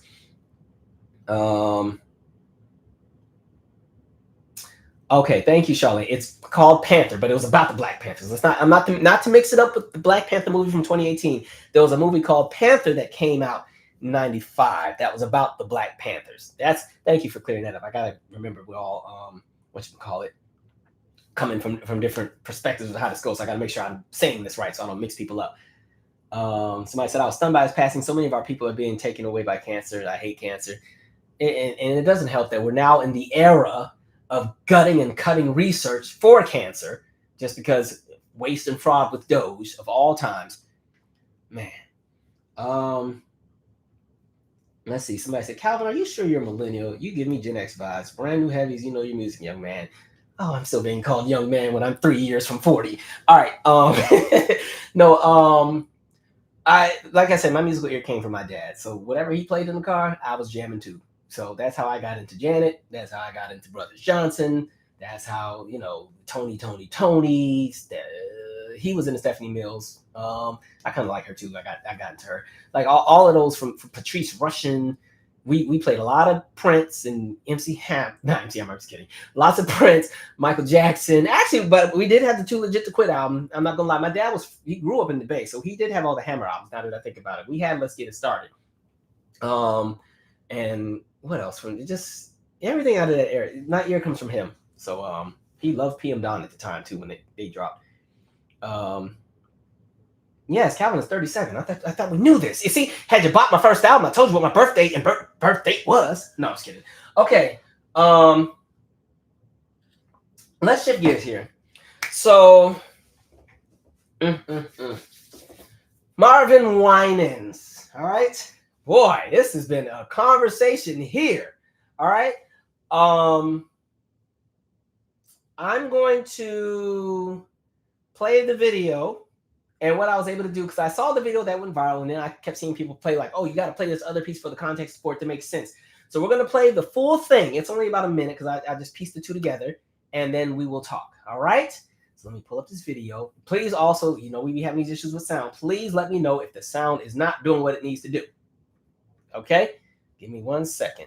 Let's shift this over. All right. Y'all can see my screen. Lovely. Let's get some sound in here. Please let me know if you cannot hear this. Oh, hell no, I can't hear it. Hold on. Wait a minute. What? I hear nothing. Oh, I got to turn my speakers on. Sorry. Let me start it over. I'm kidding, y'all. Just give me 1 sec. All right. I was like, okay. Is that speaker on? Okay, let's do it again. We're going to do this a couple of ways. Those that have the 1,000 plus 1, that means you're coming with your 1,000 that you're giving, plus you've asked someone else to give. Now, you don't have to stop at 1,000, and we're going to deal. So in other words, if you say, Pastor Winans, I'm coming with my 1,000 plus another 3,000, then you'll say that. You understand? And if you didn't get the plus 1, but you maybe came with $250, you're going to come say that this is my 1,000 plus 250. You with me? And we're going to go all the way down. So I need you, in order for this to work, I need you to come when you're called with the offering that you're bringing. I, Roberta McCoy, give in faith and stand in unity with the vision of Perfecting Church of sowing this seed of $1,000 plus $235 and receiving the blessings to come to all that participate. Now that's only $1,200. Yes. Y'all not listening to what I'm saying. If you have 1,000 plus 1,000. Well, I'm gonna work on the other 800. Well, that ain't what I asked you to do.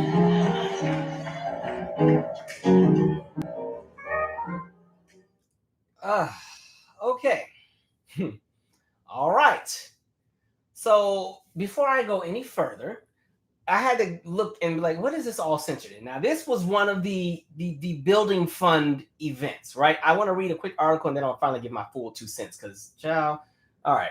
Let me pull this up. So, like I said, there has been a construction project that they've been working on since I was in like middle school that they still ain't got finished. And that's what this was for. This was I guess they had multiple lines for you to donate for the building fund. Stuff wasn't getting done. Now, this article is coming from 2024. Development, hold on, make sure y'all can see my screen. Okay, perfect. All right. Development, moving again for long-stalled Perfecting Church in Detroit. Development of a highly visible and long-stalled mega church on Woodward Avenue and 7 Mile in Detroit is moving again on paper and slowly. The city is expected to set a public hearing on the latest proposal from Pastor Marvin Winans' Perfecting Church to rezone a portion of the property at 19150 Woodward Ave to make way for several improvements to a 3-story church that has been under construction for 20 years. 20 years. The proposal includes 4,236 seats, a coffee shop, bookstore, nursery, a new school academy with a high school, an outdoor amphitheater at the front of the church, community gardens for church members in the neighborhood, structural improvements using bricks, stone, and metal panels. Last year, the city sued Winans and the church over the stalled development, alleging the property was a public nuisance that resulted in blight. The lawsuit alleged that Perfecting Church has not held a building permit since July 2015. Lord, that's when my daddy died. It said that the building inspection turned up dilapidated fencing, overgrown vegetation, and burrows indicating rodents or other animals. And that's the picture of the church. All right. Winans and the city settled months later, giving the developer extended deadlines to respond to several requests, including providing a building status report by June 30th, obtaining various approvals by July, and submitting relevant documentation and evidence of financing. Church representatives told the city planning commissioners in December that the total cost would rise to $56 million once the project was entirely done. Dang, it's a long article. We ain't about to read all this. So yeah, that's some pictures. Where else? That's the pastor. That's the church right here. This is how it still looks today. Yeah, and so there's that. So they, that's details about the building with the construction. Okay, now with all that being said, can I just say, with everything that's happening right now, personally, I just feel that a lot of churches should be pivoting their energy into things that make sure that the collective is good in these crazy times that we're living in. That's where I'm at right now. And I'm not talking about all of a sudden breaching their construction contracts and everything else like that. But to me, I just feel like with everything that's happening, with what Doge has done, with the changes in curriculums at the schools, the getting rid of the Department of Education, the cuts to special ed programs, what's going on with the cuts to Medicaid, what's going on with the cuts to SNAP and WIC, the attacks on DEI, all these black people that are losing their jobs that are being snatched away by AI. I just think the focus of the black church at the moment has got to be a little bit more centered on community. This is not to say that there aren't churches that are doing that work, but I think in this moment, in this economy, is this really how folks want to move? Now, I'm going to say this because folks are like, well, he gave instructions and there was 2 lines and she didn't go to the line. Even with the way that was delivered, I have a problem with, because at the end of the day, and again, this is in Detroit, right? A city where as of 2023, black unemployment was at 9%. And 1/4 of the black population is living in poverty. That is before Trump got back into office. So I'm sure those numbers are even worse. So I just feel that in this moment, with everything that is happening now, is this how we want to move, right? And I think what bothers me is like, okay, if she didn't have what it was that you specifically asked for, because even in that context, that was confusing to me. I'm like, what are we giving? 1,000 plus 1. If I'm hearing 1,000 plus 1, it sounds like $1,001, right? Or anything more than that. And it sounds like he's saying, okay, 1,000 plus 1. And it seems like he wanted everybody to line up by the biggest plus 1 amount and work their way down. So like he said, the 1,000 plus 3,000, I guess that person should be at the front and they keep working their way back. I don't know. Everybody can't read minds. But the point that I would make is that woman was so proud to go up there and give what it was that she had, that even if she did not necessarily follow whatever instructions you gave, there could have been a way that was handled with decency where you don't embarrass the woman in front of the congregation, on top of the fact that this is on a live stream, that the entire world is watching. All you had to say was, okay, thank you. You know what? Actually, we haven't got to that portion yet, but we thank you. We're going to just go ahead and acknowledge you and thank you, sister, blah, blah, blah, blah, blah, especially because she brought the little boy up there. You see the little boy who's up there excited and proud. I don't know what their financial situation is, but $1,235 is not a little bit of money. That's rent money for people. That's the lunch money. That's school clothes, right? That's people's medical pills and prescriptions and everything else like that. And not everybody has that to give. I don't know her backstory. I don't know if she got it like that and she just was able to write the check and bounce and here you go. Or if this was something that she had been saving over the last few months, but to sit there and belittle and then just kind of dismiss her like you're wasting my time, when in reality, not a single person in that congregation has to give anything. Not a single, and don't y'all start coming in here trying to throw the Bible in my face and bring all your tithes to the storehouse so that they maybe meet my house. Understand, I grew up in the church. I grew up Kojic. I know the Bible like the next person. Save it, right? And so understand that there's a way to do things. And in this current economy, this current environment that we live in, I just believe that we are supposed to be in community, publicly reprimanding the woman in front of everybody. Well, you didn't follow instructions. And then the poor lady's talking about, well, I'll work on the other 800. She's better than me. I would have snatched my check. And that would have been the last time y'all would have saw me. Now I would have took that little boy and we would have went right across the street to somebody else's church. Oh, I probably wouldn't have went to no more churches after that. But that is the issue that I think I have. And so the thing I keep thinking about is the little boy. And I wonder how that's going to play out for him. Because again, children are impressionable. I'm just saying this as somebody who's worked with kids. There's certain things that you just always remember that you never forget. There's certain moments where you just remember how somebody made you feel. And you always remember that every time you see them. And so who knows if that crushed that little boy's spirit? Because to him, $1,000 and some change is a lot of money. He was excited to be in that line and say, hey, we're helping, right? Because again, y'all been building this church since I was in middle school. If it's been in construction since 2002, I was in 8th grade. Okay, I was still walking to school with my CD player playing Benzino albums. So like, what y'all doing?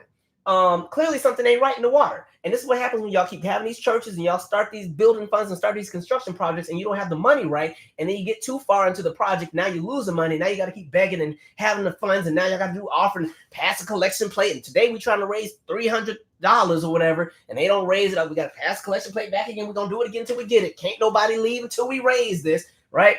People look at that and they question and they're like, what's going on here? And I think, again, like I said, there's a way to redirect somebody from a place of love. And I think, especially if you're going to be a pastor, you're going to be the shepherd leading the flock. I get it. There's the conversation of decent and in order and ways that things should be. But there's still an element of making sure that people don't feel belittled. That's the issue that I have. And there's been a lot of folks who have been like, nope, y'all just need to follow instructions. I'm like, is it that deep, though? Is it that deep to the point where If I was in the wrong line, I don't know. Some people were saying there was a $2,000 line and the 1,000. If I'm in the wrong line, is it that deep that you got to drag me in front of everybody when I'm giving you my check during a government shutdown where people ain't getting paid? Oh, you got the game effed up. Man, she is better than me. And I think also, again, and this depends on the kind of church you go to, if you go to church, and what your relationship is in that congregation or with the pastor. But you also need to think about how that looks for people who don't attend church or who are unsure about going to a church. If I was somebody who never went to a church and I saw that, you wouldn't have to worry about me going to nobody's church if that's how it's going to be. You're going to talk trash about $1,235? You know what I can do with $1,235? Like, man, I think back to when I just had to buy this microphone, right? This microphone was $1,300 when I needed it, right? I had the one and only time I ever drove Uber. I had built my recording studio. I didn't have enough money for the mic. All I could do was make the beats, right? And I needed that mic. And I had to drive that Uber in my Kia Forte with a hammer in the door just in case somebody was crazy. And I was driving that thing, and man, and you would do that little drive and be in the car for 25 minutes going somewhere and do all that and get $8. I'm like, God, this is when I was still working with the kids. I wasn't making no money, right? And so it was like, when I think of how many Uber rides I had to give to buy this microphone, that I don't, thank God it still works almost a decade later. But the things that people do. And so for somebody to be humble enough to say, I believe in what it is that you're doing, I'm going to give you a significant portion of what I have. Because again, this isn't even a conversation of tithing. You know, in the church, they talk about the 10%. This seems like this is on top of what people were already tithing if they had that. And so again, it just doesn't look good, especially in this economy, in this moment, with everything happening in the world. I just think there's so many other spaces and things that we could lock in. And because he's already somewhat of a celebrity in gospel, you couldn't just call your celebrity gospel friends to help you out. And I'm sure they have, but to kind of take it out on your own congregation. It's just like, I just think with everything happening in the world, no disrespect to the churches, but I feel like the building fund got to be on pause right now. Folks need to make sure that their congregation is good. I just think we have bigger issues right now than trying to build the shrine to yourselves. And again, I'm not going to knock what they have going. I don't know anything about the church.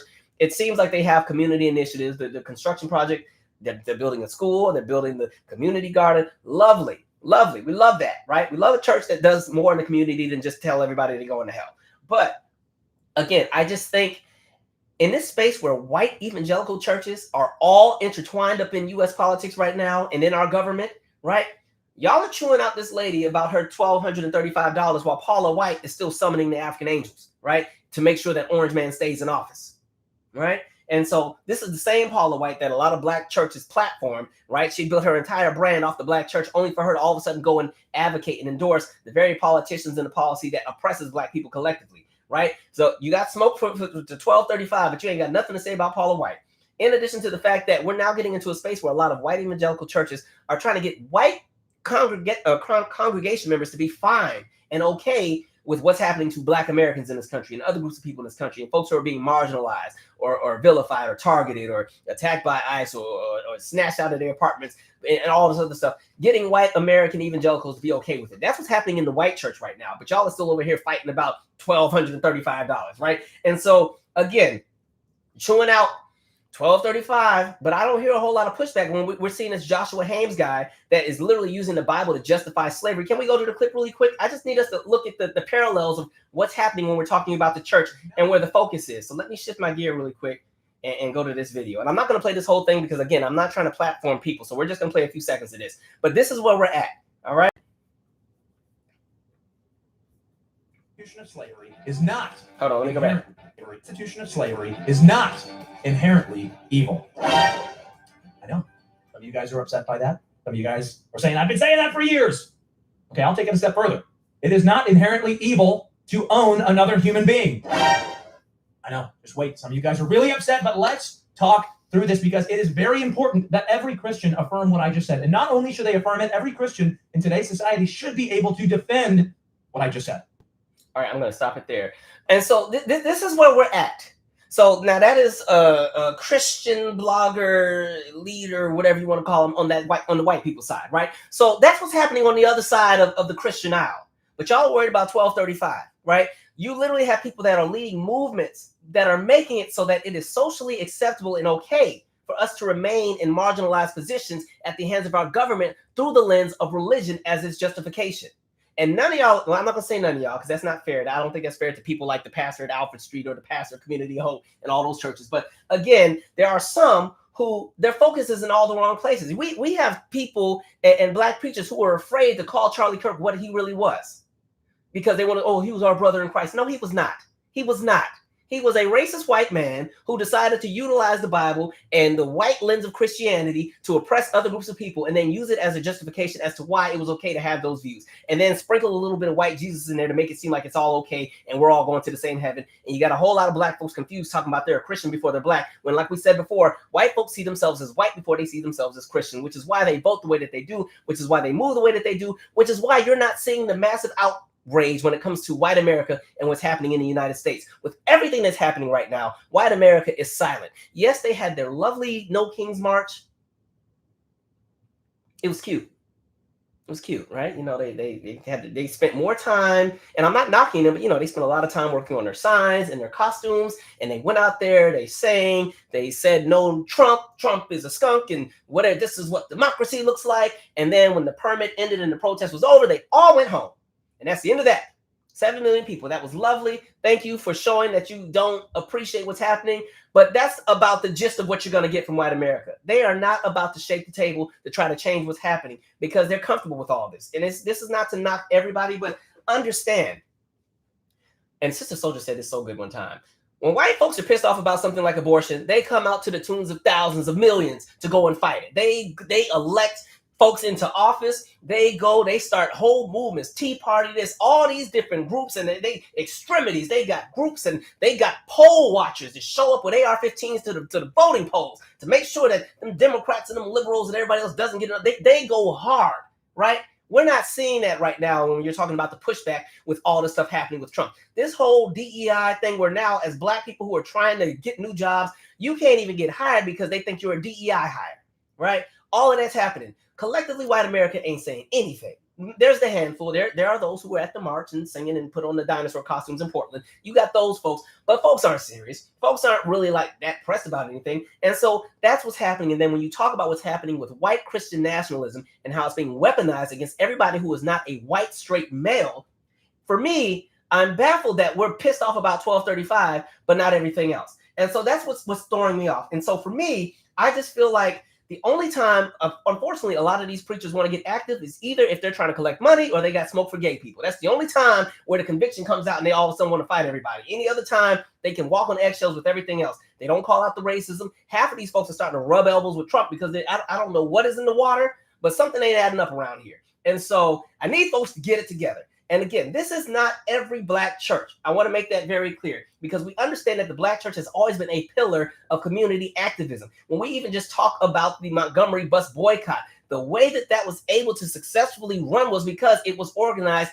in the black church, right? You have to really put yourself back in that era. If we're talking the 1950s, there is no social media. There is no internet. There is no cell phone. Some people didn't even have phones in their house, right? How do you get the message to every black person in Montgomery to not get on the bus? Well, you got to go to the places where they all go. They all go to church. So one, you had to get all the preachers on board with telling their congregation, hey, this is what the move is. This is where we're going. And in addition to that, it wasn't just about not getting on the bus. We got to have a whole system. We just can't say, don't get on the bus and there's no other plan. That's the other problem with 2025 in this moment. Everybody got all the solutions about what we can boycott and what we can do, but there's never the conversation about, now, what do we do for the resources that are now missing that people are still going to need? So when we're talking about that bus boycott, yes, we're going to tell you guys to boycott, but guess what? We're going to have drivers. We're going to have people that are going to be security that man these parking lots so people don't come and be agitators and everything else like that. We're going to have all these different things taking place. We're going to have people that specifically have a job to talk to the people at city council, and we're going to check in weekly to see if there's any update. And this is our list of demands. If they're not meeting, well, we have nothing to talk about. Because again, understand, that bus company constantly was trying to offer new deals. Listen, hey, okay. All right, listen here, niggas. We understand that y'all got whatever, but okay, this is what we can do for y'all. And they're like, that ain't it. Nope, sorry. Keep going.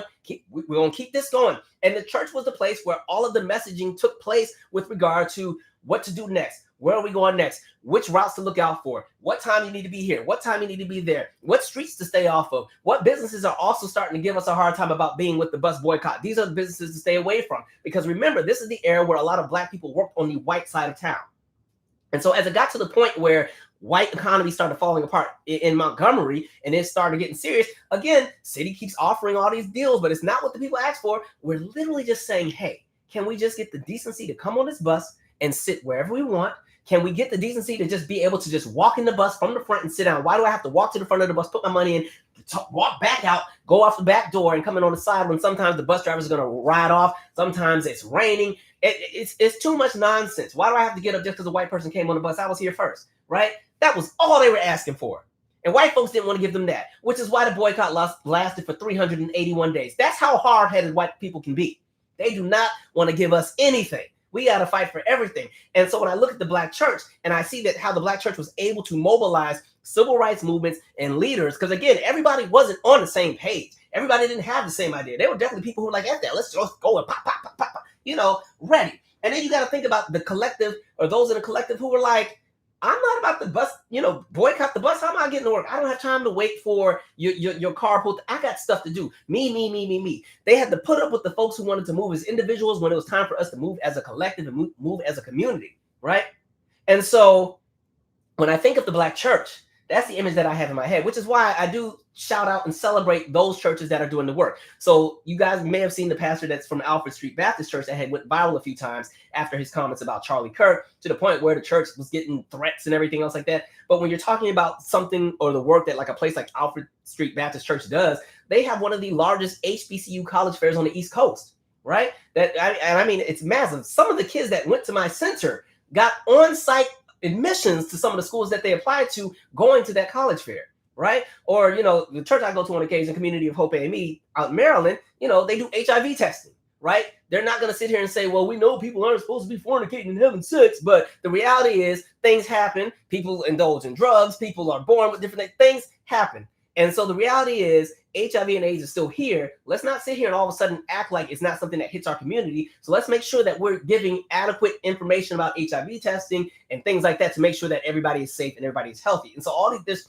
like even with that same church again, they have an entire men's group that went out to the community looking for lost children, literally found a missing teenage girl, right? These are grown, just Black men, maybe like 20, 30 Black men, got together, got in the carpools and went all around PG County, Maryland until they found this girl. So there are people in Black churches that are doing the work. So when I see all of a sudden 12:35, it's the end of the world, y'all not listening, I can't get behind it because we got too much other stuff going on right now. Your building's gonna have to wait. It's been sitting there for 20 years anyway. Y'all will be all right. Are you serious? And so this is why I say again, in this era, like I keep saying, community and discernment. And I think for those who are in the church, you got to have discernment about what it is you're behind. I don't want to turn this into a whack Marvin Winans. I don't know him like that, but I'm just going based on what I saw. I could be 100% wrong, and maybe he's over there growing water and doing everything else for the community. Lovely. But in that moment, again, this is what I saw from the outside looking in, and the rest of the world saw. So now you need to answer for that. You know what I mean? So again, it was not that deep to belittle that lady. Right? That I don't know what her situation is, but she was excited to give it to you. Excited. You embarrassed that woman. And then, unfortunately, depending on, and I'm saying this because I grew up in the church and I'm so used to seeing that growing up where pastors used to do all kinds of stuff. I remember, I could be messy, but I'm not going to. But I remember there was this one church because I was an usher growing up. I've always had hair. I don't like how I look with short hair. So it's rare that you can find pictures of me with short hair after middle school. I've always had hair, right? But I had an afro in 8th and 9th grade. And so, like I said, we were Church of God in Christ. That's the denomination where, Lord, you can't get me to join a Kojic church today. But back in the day, that's the denomination where, the women got to wear the long skirts with the stockings and they need to go down to the ankles and not too much makeup. And the boys need to. Anyway, we were at a guest church. And, sometimes when the churches would have the collaborative services, you'd share services. Like, so your choir would sing, their choir would sing, maybe the ushers mixed together. So I was ushering. We were at a guest church and I was supposed to usher. I was one of the junior ushers. The pastor set me down because he was like, you got too much hair on your head. You can't go up there. That's what girls do. And he made me sit down and not usher. I was like, okay, I don't want to do this. Like, I was not even in the church like that either. I don't want to be here. No way. Fine by me. But I've seen so many moments where these pastors will talk down or like belittle their congregation and people give them a pass because they're like, oh, well, this is a man of God or this is the. That's fine. You can have your interpretation of the word and everything, but that don't mean you got to be a jerk about it because I guarantee you side of heaven you think you're going to be on won't be existing with the way that some of y'all are moving. You're going to be on the side of hell burning with everybody else. And so I hope with that conversation of discernment, people pay attention to what it is that they get behind. It makes me think back to Creflo Dollar. Remember when he wanted the $67 million for the private jet because his other jet was falling apart, and he was saying, well, I need the $67 million because this is how I do my ministry all around the world. And he, wanted his congregation to raise it, and they raised it for him too. And it was wild to me because I was like, $67 million is a lot of money. And if the goal was to spread the gospel around the world, do you know how much you could do with $67 million? You could employ a team of like 200 people. We'll cut it down to 100 so that they can actually have a quality of life, right? You could employ 100 people, and they could go and fly commercial to all these different places and everything. But again, he had a real I alone can do it. So rather than spending the $67 million on community building and building a team of people that can go out and do the work and start coalitions and do grassroots stuff and support grassroots organizations, I'm going to do it all by myself. We're going to put it all into this one plane where me and my immediate crew will go and travel, where I'm also going to get a speaking fee for coming to your little rinky-dink churches that are too small. And then, I'll do that. And it was just wild to me because I'm like, this is how folks move. So even again, this current construction project, $56 million by the time it's all said and done. I'm sure it will be a very nice building, and I hope that they would do their community work. But again, in this economy, everything that's happening right now, I just think some folks have to pivot. Okay? That's all I'm saying. Make it make sense. It's something about the little boy being excited to go up there and then watching his mama get cooked by the pastor. That just... I think sometimes we just throw these terms like 67 million and 50 million out there. Just, do y'all know how much money that is? Like, here's transparency. My community center, the operating budget for my community center was only like $230,000 because we only had a staff of 3. And then we were in a converted apartment that was turned into a community center. And then, we did a lot of grants and partnerships and stuff like that. But just that little $230,000 was serving like 60, 70 kids every day for years, even though we've seen the issues that are going on now. But, that did a lot. Did a little $230,000. That included salary. Again, so ain't none of us was making it because you split that 3 ways plus the overhead and everything else, and we was making no money. But again, the service that was being done, that was being provided, that was just $230,000, and that affected 60, 70 kids, probably about 40 families. And that was just an after-school program. So imagine what $67 million could do, or $56 million could do, right? While you cussing somebody out over 1235 and Paula White still calling the African angels. Get out of my face. All right, let's read some comments here. And don't y'all come in here trying to quote me down with no scripture. I don't want to hear it. Y'all, you just listen. In the same way I am scholarly on history, I am scholarly on the Bible. I don't want to embarrass nobody tonight. All right.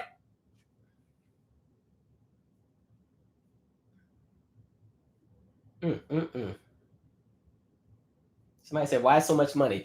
I will say a lot of churches sometimes when they have like the building funds or the pledges, they tend to have those things where you give 1,000. I've never really heard like 1,000 more or 2,000, but I always went to smaller churches that only had like 200 or 300 members.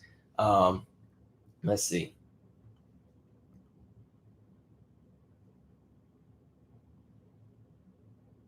Oh, CeCe Winans. I hate that she is one of my favorite vocalists, but I question how she moves politically.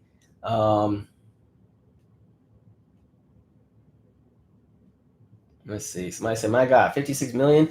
Yeah. And I'm sure a lot of that 56 million is because of the stop and go with construction. Again, when you start building stuff and then you let it sit there for years, you got to go back and because stuff has dry rotted, you got to go back and redo drywall. There might be stuff in the foundation you got to redo. It might be cracked because the elements have gotten to it. Like you got to go back and redo stuff. I don't know what's going on over there. Somebody in Detroit that probably goes to that church that's watching, you can give us the insight on what's happening. But there's that.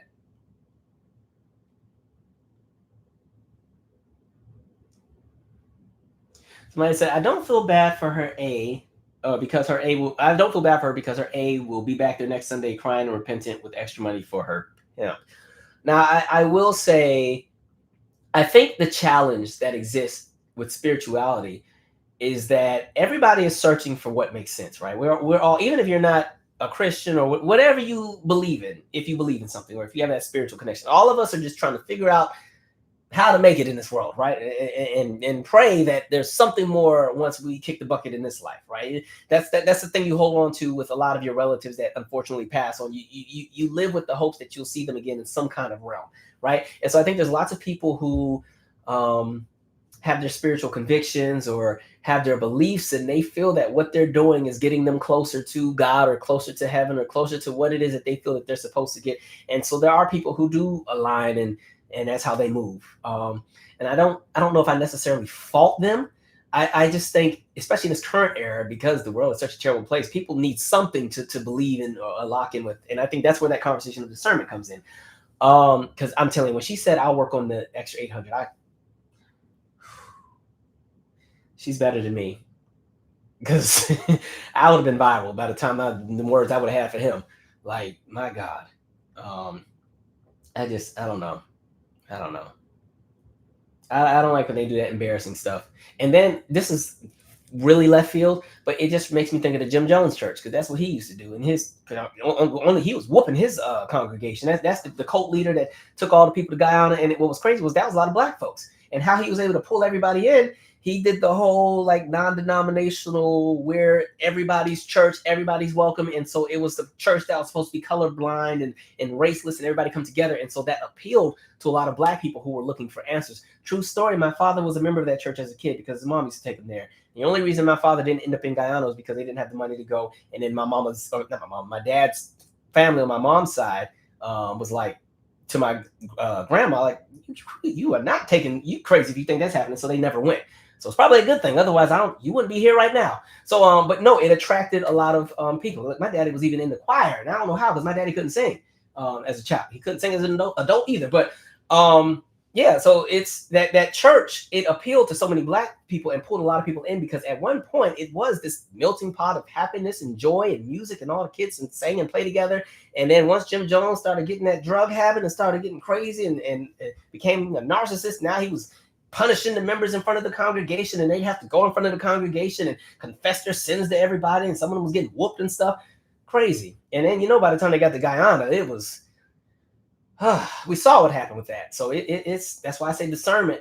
My mom, my paternal grandmother's family had some discernment. It was like, you got to get out of that church. And something ain't right with that white man. Right. All right.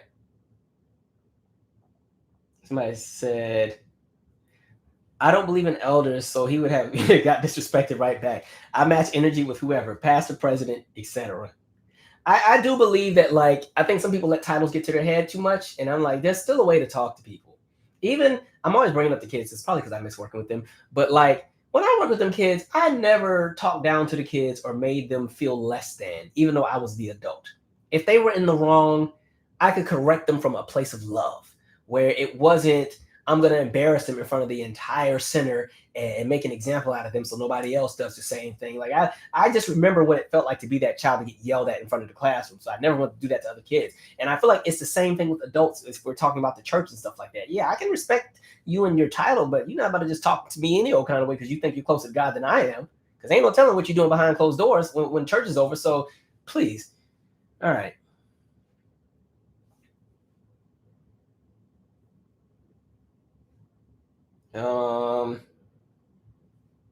Somebody said, especially when $12.35 only buys you about $400 worth of goods after inflation. Okay, $12.35 is barely rent money these days.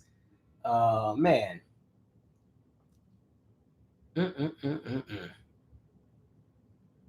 So Marcel said, that's why I prefer to give money directly to people rather than to a church. I feel like I just feel like, because like I said, there are churches that actually do the work. There are some churches where the pastor actually has a 9-to-5. The clergy and the members all have 9-to-5s, and they actually do what it is that they say they do. They give you the spiritual guidance, but they also do their community stuff. They're in the schools. They're doing the food drives. There were a lot of churches that were feeding the people during COVID, right? There are churches that are doing it right, but unfortunately, we also have examples of churches that I just feel like there's some people who open churches because they know they can make some money. There's some people who open churches because they have a big ego and they want to have an audience. There's some people who open churches because they want to spiritually guide folks. There's some people who open churches because they want to be a pillar of the community. There's all these different reasons why people have churches. Some people think that they're called. Sometimes I don't think they are. They've convinced themselves that they're called and they have a mission. And you just got to have that discernment to know what it is that you're going to be into if you're somebody who's in the church, right? I'm not really a religious person like that. But you know, I keep my ear to the street, right? Spiritually, I keep my ear to the street. Somebody said racism and any form of discrimination is a sin, and I think that's in relation to that video where again that is a white dude who has a large following, and I want to say he and Pete Hegseth go to the same church, right? Because these people are Christians. They love Jesus and love the Word of God as they use it to oppress everybody, right? And then we already know we saw what happened. Remember the conversation about like the slave Bibles, how they utilize that to like, and I think that's one of the issues. I think that's one of the reasons why, excuse me, sometimes the Black church moves in the way that it moves, because I feel like the introduction to Christianity in the United States to Black Americans was so punitive, right? Remember when this was years ago, we did it was one of the news episodes about the slave Bible. I'm trying to pull up a picture of one right now. Because you remember the slaves, those who were enslaved. I don't like saying slave. Those who were enslaved got a different version of the Bible than the Bible that was being given out to white Christians, right? Because there were verses. Is this an example? All right, I'm trying to pull an example here. Come on, give me something good. Hold on, give me 1 second. I'm just trying to pull up a better version here. Okay, here's one. So, you know, those who were enslaved that were being introduced to Christianity, they were given a version of the Bible than everybody else. So this is an example here. And there were certain books that were taken out of that Bible. There were certain scriptures that weren't in the Bible. And then, of course, so when you even hear like the verses like slaves, obey your master, so on and so on, they made sure that was in that version. But in the slave Bible, there was no conversation and no story of Moses. There was no people of Egypt being freed and running and fighting against the Pharaoh. None of that was in the slave Bibles because they didn't want anything that was going to encourage any kind of uprising or revolt. So those who were enslaved had a different version of the Bible, even to the point where when it came to practicing Christianity, they didn't have free will and agency in their own services. They still had an overseer in the service watching and monitoring what was being said and what was being taught in those moments, making sure that the version of Christianity that those who were enslaved were being introduced to it was the version that was approved of by white America, right? Again, we've seen how that has worked. And so again, there's a whole lot going on. And again, this is not to say, because again, if you're talking the origins of Christianity, we understand if you go to a place like Ethiopia, there's a version of Christianity that existed in Ethiopia long before Europeans even had a chance to touch it. So there's all these versions, right? And that's why if you're talking about the Bible, you have books that are from the Dead Sea Scrolls. You have things out of the Book of Enoch. There's all these different elements. Like most of the Bibles in the United States are centered around or built off of the King James Version, right? And that's the 13th version of the Bible. That's after editors have gone and changed and took this out and took that out, and King James took this out and took that out. That King James is what built the NIV version and the New American Version and all those different versions of the Bible, right? And so there's a whole lot to be said. I don't like talking religion on here like that because I want to respect what people believe. But just to paint the picture, right? Just need to know what it is that you're living through and up against. Okay. Makes sense. Somebody said, "Where's that organizing now?" I don't know. Somebody's, somebody tell me. I don't know.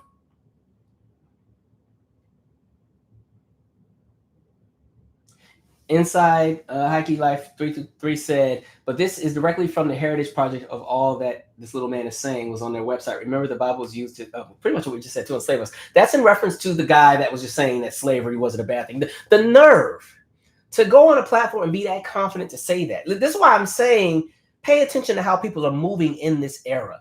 Notice how every single time there's something that's out of pocket or somebody that just does something so just overtly racist, and there's a little pushback, and then somebody else is like, well, let me take it even further. This is a competition of who can take it the furthest right now, because white folks currently have the permission to do so. So pay attention, lock in, and that's why I keep saying being in community, and this also means recognizing and knowing who is not in community that is also a chaos agent, which we're going to get to in a minute, Stephen A. Smith. All right, let's see.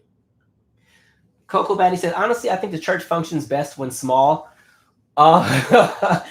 As someone who grew up in a bunch of small storefront churches, I don't know. Because then the little churches have some drama. Ooh. Man. Drama. It's just in general, I think every church has their issues, whether big or small. It's just whatever your journey is. All right, we're gonna keep it moving because I got some other topics to go in. Somebody said, glad your dad didn't go. Me too. I don't know what would be happening right now. Let's see. Okay. What are we talking about next? Oh, this is fun. White House. All right, look, y'all president. Y'all see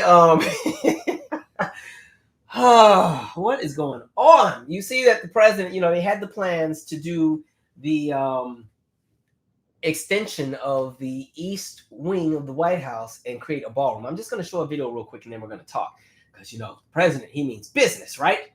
First, I'm going to show a picture of what the fit. Oh, actually, I'm going to come back to that picture in a second. All right, let me go to the video first.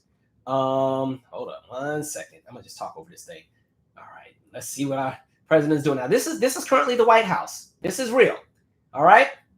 As you can see, the East Wing is being demolished because the president is building a ballroom. Look at that. Look. Now, this is the side of the White House that I think was built in 1910 and then refurbished in 1940, if I'm correct. Look at that. Woo, boy. Years of history. Me out here just digging. I'm going to stop sharing. Look at that. Now, listen. So, again, context. Orange Man said the East Wing is too small. The ballroom is it's not big enough. We got to go hard and expand. And so they are spending $250 million to expand this ballroom that is going to be 90,000 square feet and will fit 900 guests because apparently the ballroom that was originally there only fit about 100 guests. And so, that's what they're doing. Can I say something is telling me that this project is going to be half done and not done properly? And I'm sure, because I'm wondering if they had all the permits and all the zoning and the surveying and all that actually taken care of properly before they just started tearing this building down. Because again, the White House is several structures that you had the White House, and then you had the extension of the West Wing that was added, and then the East Wing that was added. Now in that East Wing, that's where the office of the First Lady is. That's the side that the general public tends to enter when they come in. If you've ever been to the White House for like I told you, I went some years to the White House Christmas dinner in like 2012, 2013. You enter through the East Wing, that East Wing entrance. I forgot what street that is. What street is that? Is that Constitution? I think it's Constitution Ave. I can't remember what street, but you enter on that side and you go through the security and stuff, and then you enter the White House. Like all of that stuff is on that East Wing. All that is currently torn down, right? And that's the side that will lead to the garden and all that's torn down. And we know the garden's going. It's cemented, and they put some patio chairs out there, right? Because Orange Man, he loves to party. So that's the White House. Oh, let me show you what it's supposed to look like when it's finished, right? That's the good part. I'm going to show you the ballroom. We're going to be out here electric sliding, right? And this is supposed to be what it will look like. So this is the White House here, right? That's the West Wing. This big thing right here. Look, this is almost bigger than the White House. This big old thing here, right? This is going to be the ballroom. They're going to be in here getting down. This is going to be the turn up segment, right? And they put this imaginary. First of all, it has not snowed like this in DC in years. I don't think we've had snow like this since 2013. But okay. But yeah, so this is the White House. This ballroom. The way Orange Man is moving, he's moving like he ain't moving out, right? Take note. But I do feel like, for some reason, I feel like something is going to be half done with this project, and there's going to be all kind of structural issues, and why I see it being a problem already. I see contractors not getting paid. You would think, I'm convinced that there had to be some kind of approval from Congress or something for something like that to get done. Trump just said, I'm going to do it myself anyway. So again, in this era where there's all the Doge cuts and we're spending too much money on wasting fraud, but they got money for everything but what the people asked for. Nobody asked for a bigger ballroom, but we going to get one, right? So they're going to spend $250 million on a bigger ballroom. You're going to $40 billion to Argentina. I know the farmers are losing their ish right now because that's an interesting story as well too, right? We see the soy business is done. Now, normally the United States brings in billions of dollars in soy as far as selling soy to China, like $90+ billion.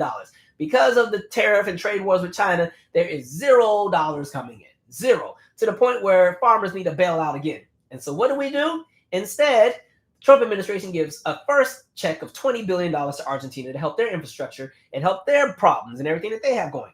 And then they sent another $20 billion. So Argentina is now getting $40 billion. And you know what the funniest bit is? Argentina is now the biggest seller of soy to China. We literally burned down and destroyed our soy industry because, again, you know, DEI and cut the programs and this, that, and the third, and get rid of this and Doge this and Doge that and waste and fraud. And so farmers in America, specifically the white ones, are going through it because China will not buy our soy. When I say there has been $0 sold in soy goods from the United States to China, zero. And so we sent $40 billion to Argentina, who is now building up their soy business and boosting their economy, selling soy to China.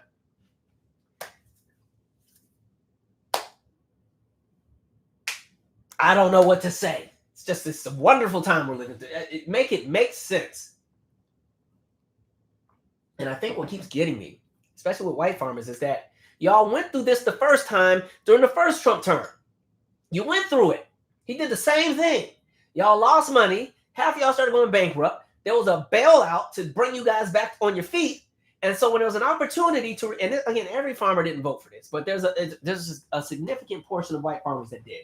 But when the opportunity came to make sure that would never happen again, they said, well, I mean, we already got our bailout. He'll just bail us out again. Vote for it. Because, again, we got to get rid of the illegal immigrants and the trans this and the DEI and the CRT and the this and then the Kamala. We don't like the way that she laughed.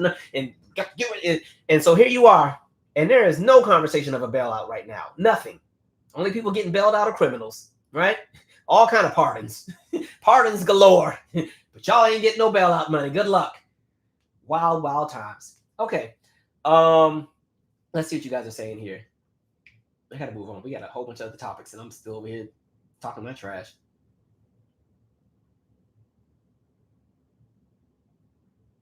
Somebody said the Klan was a Christian organization, so yeah, of course they still use the Bible as the justification. Talk about purity. Said the Ballroom. I feel like they do that on purpose so they can tell black people to stop saying we built the White House. Yeah. What did you build now? Yeah, we took it down. Crazy. And it don't even look good. It's massive. It's just everything that they touch, they just can't do anything right. Even the Oval Office look crazy right now, right? Okay, I want to keep moving. Let me talk about this Blexit stuff real quick. So if you remember, wait, is that what I'm on right now? Oh, no. Hold on, I'm a backtrack. I'm jumping the gun here. I meant to talk about Mitch McConnell first. All right. So I meant to talk about this the other day. Let me go to the video. Mitch McConnell, right? Where are we, Mitch? Oh, here. Come on, Mitch. All right, here we go. Do you support ICE taking working people off the streets and kidnapping them?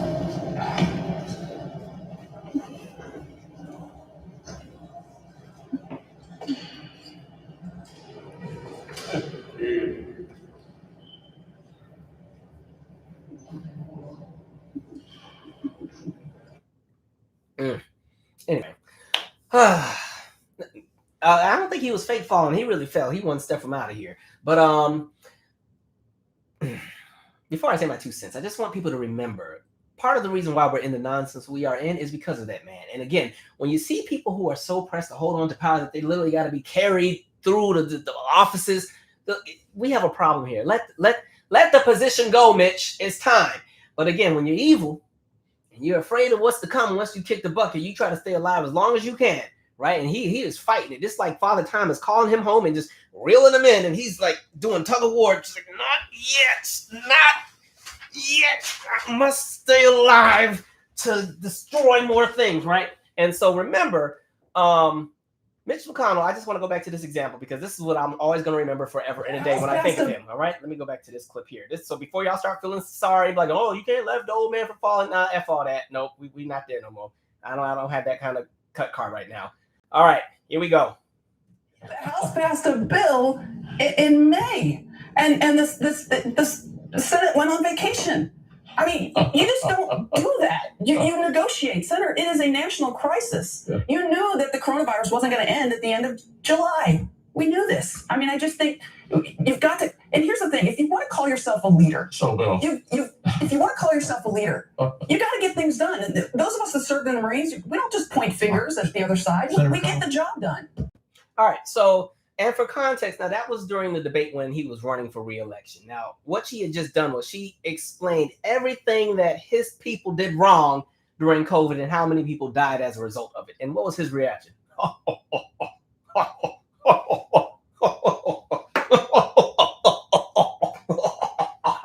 Right. So, like you, like you sit here laughing in the face of people. But then, in addition to that, right? When we got into the nonsense with the Supreme Court, he is the reason why Obama didn't get that justice, because he said, no, we can't put another justice this close to the election. Absolutely not. And then look what happened when RBG died. They ran in there to put that person in, right? He's the person who told us you're not getting no reparations because Obama was your reparations. He's the person who had an opportunity to make sure 2 different times during the first impeachment and the second impeachment that during both of the trials in the Senate, he had an opportunity to get Orange Man out of there and put some element of order back into U.S. politics. It would have still been GOP doing whatever they want to do, but it wouldn't be to the extent of what Orange Man is doing now, where he's whacking all of them too. And instead, he let the nonsense continue on because, again, that element of wanting to hold on to power. And so when I talk about the power players that play a role as to why we're dealing with what we deal with, yes, Orange Man is a part of the problem, but so is Edward Bloom, so is Mitch McConnell, so is Merrick Garland, so is a bunch of people. Mitch is not off the hook. And just because he's old and one step from the casket does not mean I'm not going to keep whacking him, right? Even when his time comes, don't expect me to have a lot of couth on here. I'll keep that comment to myself. But don't expect me to have a lot of couth on here. I'm just saying, because at the end of the day, that man single-handedly is responsible for the pillaging of millions of people in this country, for the downsides, the things that he allowed to happen even during Obama's term, and how so much of the progress, like when you think about what this country could have become in the early 2000s and then in the 2010s and even right now, what this country could have been, and we never got there because of people like him that played in our faces and continue to get checks and sabotage progress and whack education and whack healthcare and whack everything that the people kept asking for. And then they just keep getting reelected and do the same thing and do the same thing and do the same thing and allow corruption to take place. And then even after January 6th, when y'all thought y'all was about to die, as soon as you realized you weren't going to die, okay, well, we're back to business. So just get on back in there. It's like you don't learn anything. I don't know what is in the water with some of them. Like, it's something in the genetics. It gotta be. It's like they don't learn. And when I say learn, like they don't learn a lesson. There's no come to Jesus moment. There's no I've seen the light. I want to do better. It's none of that. Even with Orange Man, who keeps talking about, I don't know if I'll get into heaven. You think he'd start moving differently. He's like, nah, well, since I'm already probably gonna burn, let me just go ahead and do whatever and live this life, do whatever I want to do. These people don't care. It's just a wild time. So for Orange Man. So for Mitch, who slipped and fell, womp, womp, womp, right? And see, that's what you get. See, he was so busy trying to run from accountability that guilt was too heavy and he fell over. And then look who was there to pick you up like clockwork. Anyway, okay, back to Blexit. So if you remember, one of the things that was taking place is you even with the passing of Charlie Kirk and stuff, he was on this tour of the Change My Mind tour. You go on this tour talking trash and get everybody to try to argue with you so you can talk down to them and make them look stupid. You have Turning Point, and Turning Point, USA, that's Candace Owens and them. They decided that they were going to have the Blexit tour, right? Now, Blexit is this movement that they have where they're trying to get black people collectively to leave the Democratic Party and come over to the Republican side, which, right, be for real. Like, if you want to have the conversation of leaving the Democratic Party, that's a conversation. But if you think I'm going to leave and leave that side of the aisle and jump into the GOP, you've lost your mind. You better give me an alternative that makes more sense than that. But anyway, so they decided that they were going to be doing a tour, right? And this was going to be an HBCU tour. So here's the dates, right? So they were going to do some of these. Johnson C. Smith, that one has already come and gone. And then they shout out to HU, Howard, Hampton. I see y'all below us on the same day, but we're going to talk about HU today. Shout out to y'all. Hi. I'm just kidding. Hello, Hampton. 10/24. That's this Friday. Howard University homecoming. Look, I'm going to be outside having me a great time. And so what was interesting is that the plan was they were going to go to these HBCUs because these are the folks who are going to tell you that the Democrats are whatever and come join the Republicans because apparently our liberation is in the hands of the Republicans and they can save us, right? Please just understand these parties are not revolutionary. So that's the one thing to first understand. But there's also one party that's actively dismantling every gain we've ever had when it comes to the battle for civil rights. So let's be for real here. Okay. Anyway, So this was going to be the gang that would come to the HBCUs and they would set up a table during the homecoming and try to convince and argue a whole bunch of black folks to, dump the Democrats and come join the Republicans and get in line with, Marjorie Taylor Greene and Lauren Boebert and Jim Jordan and Lindsey Graham. And hey, Tim Scott's in the party. You guys love Tim Scott. He's one of us. And hang with Tim Scott and give Kristi Noem congratulations and tell Pam Bondi she's doing a great job and get behind Elon Musk a little bit more while they wax some more things. And as the rural hospitals continue to close because we're about to get ready to gut Medicaid and Medicare and all the things happening, but come join this party because you'll be free and liberated, right? And so the plan was to go to all these HBCUs. Well, the plans have been canceled because things aren't going too well, right? So they went to, I got an article to read. Let's go to that. I always have an article ready. So let's see. Blexit, where are y'all? It's a quick one, so don't worry. Blexit. And then I'm going to say my full 2 cents here. All right, so let's see here. Blexit conservative group cancels HBCU homecoming tour stop. The Florida A&M University stop on Blexit's nationwide Educate to Liberate tour, because all of us are just stupid. We're just all so stupid with no discernment, but this handful of people can tell us what can get us to freedom, right? Initially scheduled for Friday on October 17th during the school's homecoming week was canceled, organizers confirmed. We will announce a new date soon, a spokesperson said in an email on the planned event, on the day of the planned event, offering no explanation for the cancellation, according to the Tallahassee Democrat. I don't know why they got this rat on here. Come on now. Blexit, a conservative organization founded in 2018 by commentator Candace Owens, the same Candace Owens who told you guys that Breonna Taylor brought it on herself, that reparations is ghetto, and Juneteenth doesn't make any sense.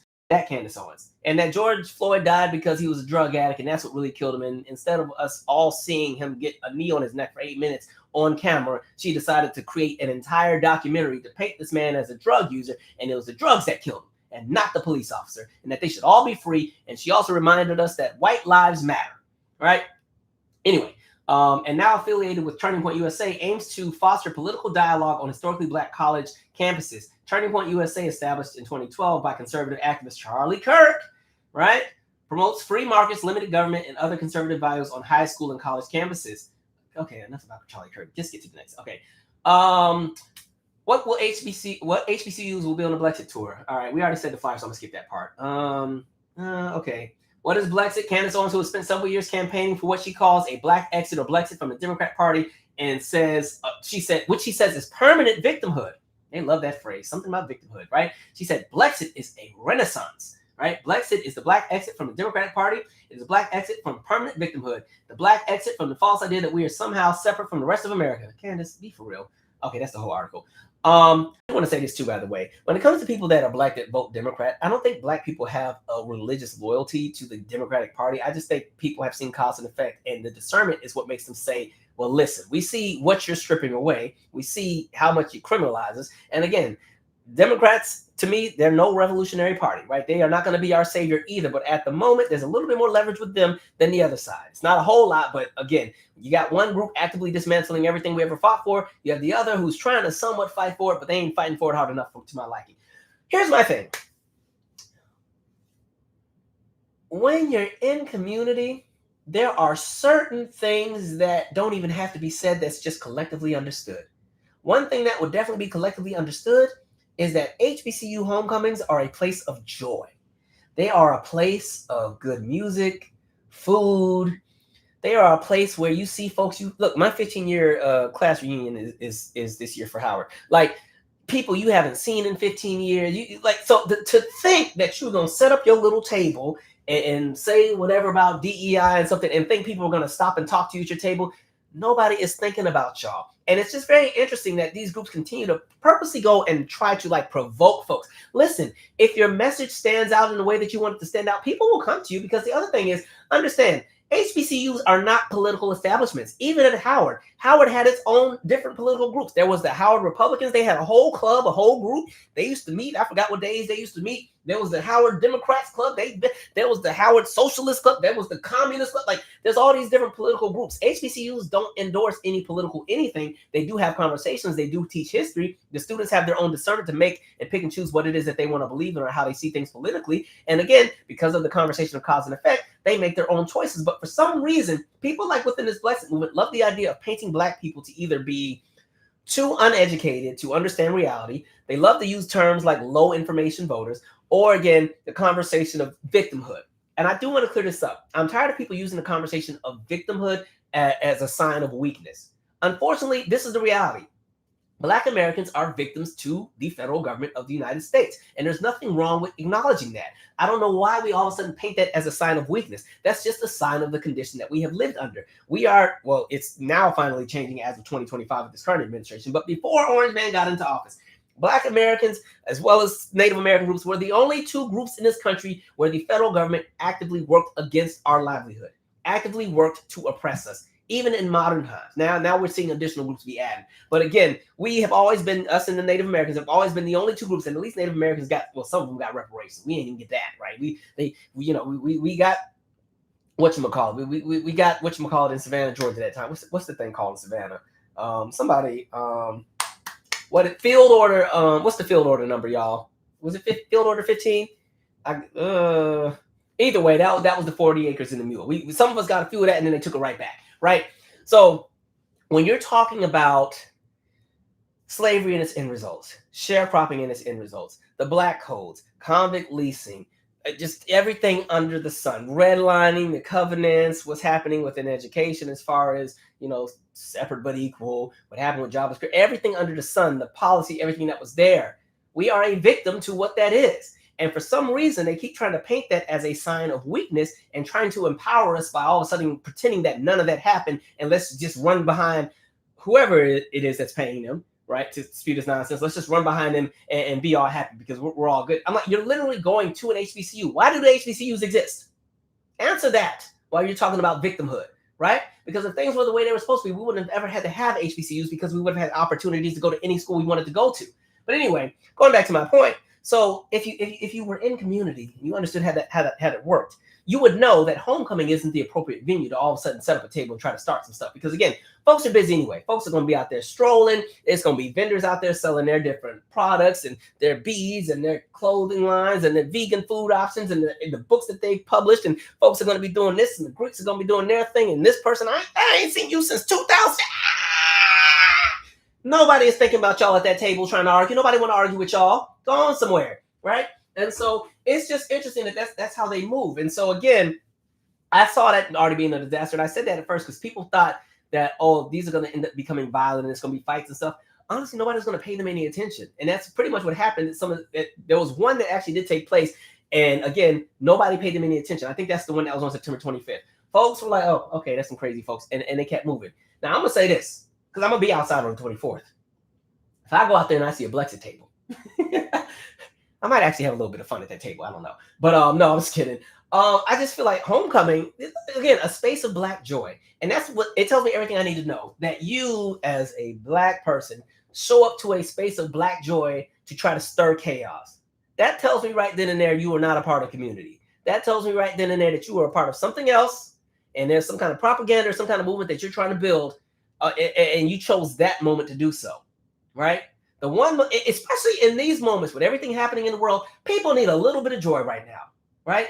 Especially if we're talking DC. And listen, a lot of these Howard alum got government jobs. They ain't been paid in 3 weeks. They need this homecoming weekend. They need to see their best friend that they used to eat breakfast with in the cabin on Thursdays, doing soul food Thursdays at the calf, or getting the Polish sausage from Mr. Quick in the calf. Like, they need those moments right now. And then here y'all come, trying to all of a sudden tell us that we're a bunch of victims and get off the Democrat plantation and what have the Democrats done for you, blah, blah. Listen, God.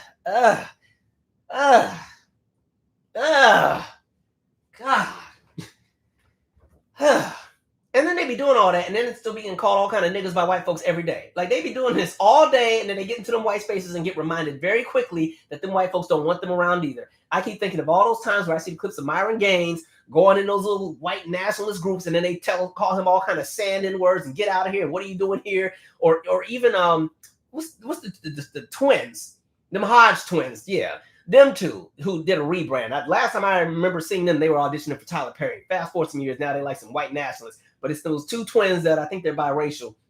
But I remember we talked about the all-white establishment in Arkansas that was being built. And I saw that post where they're like, hey, We know we're not white, but can we also move into the establishment because we're not like those people? The white folks was like, hell no, y'all black asses ain't coming in here. Absolutely not. I mean, the way they be, make it make sense. Some of y'all are just down bad. Get up, right? My God, right? Somebody said Myron Gaines looks stressed. Yeah, he done went and got the hair plugs and hair transplant and it's still falling out. Hair too thin. Okay, let's read some comments here. Somebody said no one asked for it. I think that's about the White House.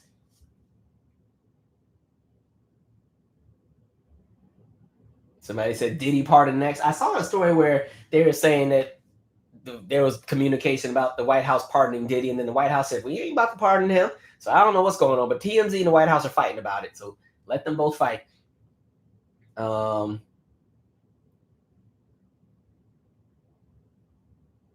Man, say glitch is always fault. Mitch McConnell, he's either falling or he's freezing. He just be talking in it. And they just be looking like that for like 5 minutes. And I'm like, ain't nobody gonna give him like a nudge or something. Like, I feel like if I was his handler, like when he does that, they should have like a long stick or something. It's like somebody from the back. And when he's like just standing there, somebody just kind of poking with the stick. Yeah, that's why I was saying the Democrats, the problem with the Democrats is that they don't do that. Like, yes, somebody with a stick to just kind of poke him, just to make sure he turn him over, right? Anyway, let's see.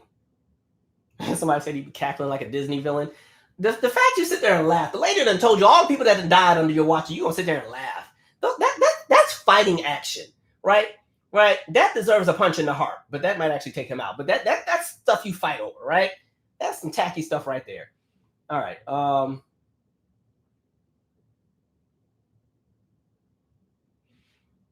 Anyway, I feel like a lot of them older ones, thank you for your time in office, but I feel like after a certain threshold in age, please pass the baton, right? I just feel like if you're not even going to be around for the end result of the policy you get behind, you should not still be in charge. Like, I don't think a lot, and I think that's why a lot of these folks are moving the way that they move. They're not going to be around to feel the burn of some of these bad policies and things that they've got behind, because they only got about 2 or 3 years left to go, right?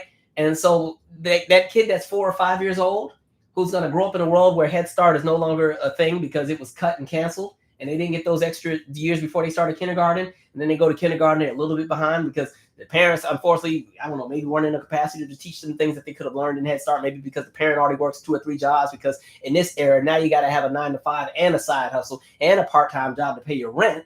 Like, they won't be around for none of that, right? They won't be around for all the water that's going to be all poisoned and everything, because we pretty much got rid of the EPA and got rid of water regulations. Remember when we did the live and we were just going through that document that had all the cuts and stuff that were changed? Like, it's about to be a different world out here. And a lot of those folks won't be here to experience any of it. And that's with both parties. Like, come on, pass the baton. Somebody said, are the schools approving this tour? I don't know. Normally, with those kind of things, they just have to get a permit. But again, if it's homecomings, all these people would have to do is just get a permit to be a vendor and get a little tent. They can do whatever they want. So they probably are getting approved. Now, I saw that the University of Maryland, I don't know if that was Eastern Shore or the College Park location, Blexit was calling them out because they were saying that the university was charging Blexit for the security for that visit. So I don't know how this is all working. We'll just see how this thing goes.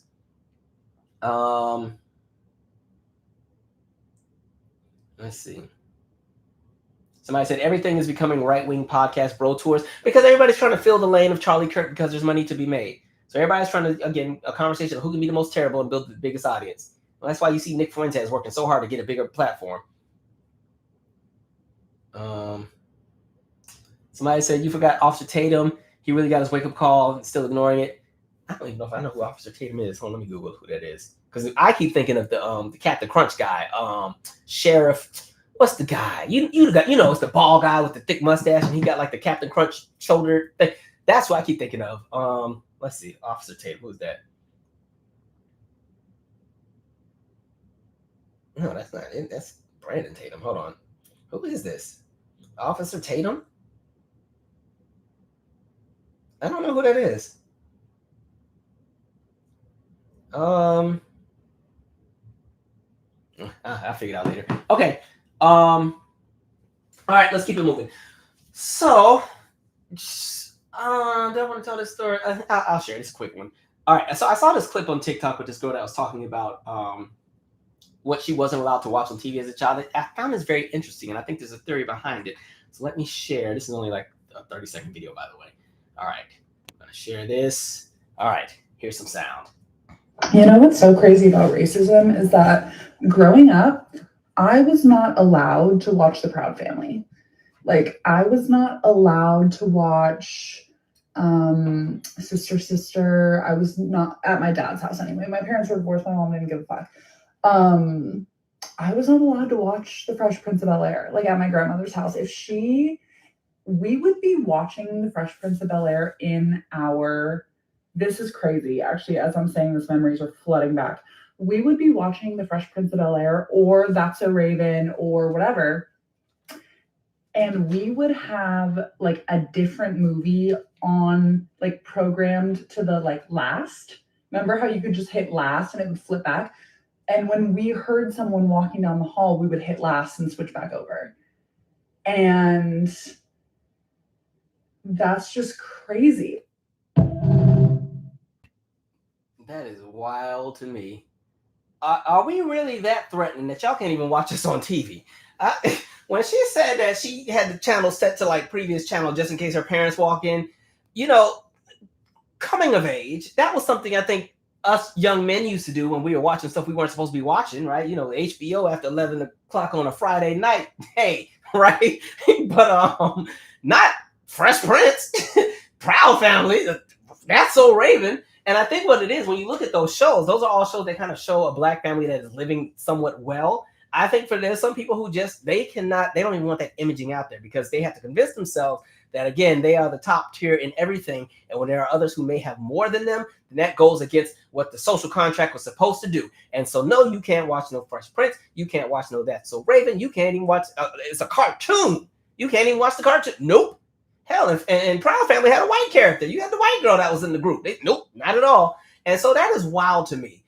And it just goes to show that you never know who it is you live next door to. You never know who it is that's teaching your kids, that's your dentist. Like, when I tell you that America is a very unhealed nation, and there's so much rage and anger and hatred and just a vile essence that exists in this country. And the fact that so much of it is pointed towards us, and we just be minding our business. That's the thing I always tell folks. I'm like, if you really think about it, black folks don't really go out of their way to collectively bother anybody. We just, when I say we mind our business and folks get mad when we don't care about what they care about. Folks get mad when we having too much fun. They can't stand black. Oh, they hate when we're happy and having a good time. Don't let us have some element of joy. Folks get mad, get pissed off. How dare you, right?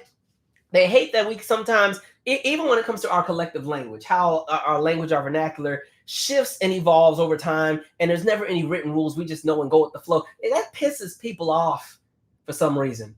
They can't stand to see us together. That's why you see all these clips all the time where it might be a group of black folks just existing, and there's somebody off in the distance mad. They didn't call the police, right? Remember the clip of the kids at the pool, and the people called the police, and then there was the officer that got there. He did the barrel roll for some reason, and these are 15-year-old kids just at the pool. Like, something about black joy just pisses people off, right? And even in this moment, I think it's pissing off a lot of folks that with everything that's going wrong in the world, yes, we're frustrated, but we're still, nothing is taking our joy. And I've said that on this channel a million times. As crazy as the world is right now, nothing is stealing my joy. Because dang it, I have air in my body. My lungs work, right? I am loved, right? I think I got some talents. And so, listen, nothing is stealing my joy. And as bad as it's going to get and whatever comes, that's fine. But I'm not about to sit and let all these things wear me down and then I die from hypertension at 48 because everything was wearing me down. Yeah, we can have these conversations. We can have these lives. We can talk all the politics. But you always know every time we end a live, we always end on a high note. We start talking music and laughing and everything because I don't want us to leave this feeling like the world is over and it's the end. Or I will at least try to find solutions or resources because nobody's taking our joy. We done been to too much nonsense anyway. I'm not trying to say we're built for this, because we shouldn't be built for trauma, but unfortunately, that's our experience. So in this experience, we find alternatives and ways to process and maneuver through the nonsense that exists by latching onto things that give us joy, whether it's music, whether it's being in community, whether it is food and cuisine, right? You notice Black folks, we find everything funny. We got a joke for everything, right? Everything. We will find a joke, because that's in our nature. And for some reason, I think it pisses people off that we can walk and chew gum at the same time. Folks think we're supposed to be a one-size-fits-all reactionary seesaw demographic of people that are either here or here, and they hate the fact that we can sit right in the middle of the seesaw and then watch the other folks get on the side and try to fight and balance it out while we are right here like, okay, what else you got? What else you got, right? It's just all I'm saying. Even, it's just like, it's wild to me. I'm going to read some comments before let me just go ahead and get to Stephen A. Smith. And then I'll do some comments. So, like I said, I think the next phase that we're going to start seeing, because we're already in it, is you're going to start seeing a lot of people get platformed that are presented as voices of the Black community, that are presented as the voice of reason for the Black community, but they're more so there to appease white audiences and make white audiences feel comfortable with their racism, right? And I think Stephen A. Smith has always been one of those people. And so, he's just been given a radio show on XM where he's going to be talking politics, something he has no experience in, something he has no background in, and education. And folks can sit here and try to whack me, but hey, I minored in political science. I mean, it was my major, and I switched over to communications. It was funny because some random white man came on my Charlie Kirk video, and he's like, "What credentials do you have to be having this conversation?" And he's like, "I'm the one who has a doctorate from the University of Chicago in 2003. I was like, "Okay, great. Well, send me a link to your published works, since you show your accolades, because if you're going to go in the doctorate program, you got to, most of the time, depending on your program, you got to have some published work. So since you're such a doctor, go ahead and send me your published work, since you decided you want to throw out your doctorate." He ain't want to do it. "Oh, I don't share my information on the social media." Okay, well, if you coming over here asking me for my credentials, let me see yours, right? Play with somebody else. But anyway, so yeah, you're going to start seeing a lot of people who are being platformed to serve as the voice of reason for Black America, but really they are agents of chaos. And we've seen others who have been that, right? Paris Denard was that, but it didn't work out for him too well, because Black America never really took on to him. CNN, he had the sexual assault case, and then that was the end of him. He was out of there, right? But Paris Denard, for about 1 month, had a good run, right? Van Jones is another one. Van Jones loves to do the both sides argument when it comes to a conversation about racism, and when it comes to a conversation about anti-Blackness and everything else like that. And, he has the partnership with Meghan McCain, of all people, who, again, I'm not going to say that. That's me. Her politics. She's on some BS. I'll just say that. Like I said, very bland white woman, okay? Like self-rising flower. That's the energy she has. Just bland, white, miserable, evil, right? That's Meghan McCain. And you think after her daddy died, even the people that gave grace to her trifling daddy, she still is vile to them too. Just crazy. But anyway, so Stephen A. Smith has this radio show where he's going to be talking politics. And the thing that I want people to pay attention to is understand who his audience is. It is not us. We are not who he's been given his platform for. It is, again, to make those who align with white nationalists and anti-Black policy feel okay with it when they can get Black folks who will endorse it. Because, again, tap dancing opens doors in America.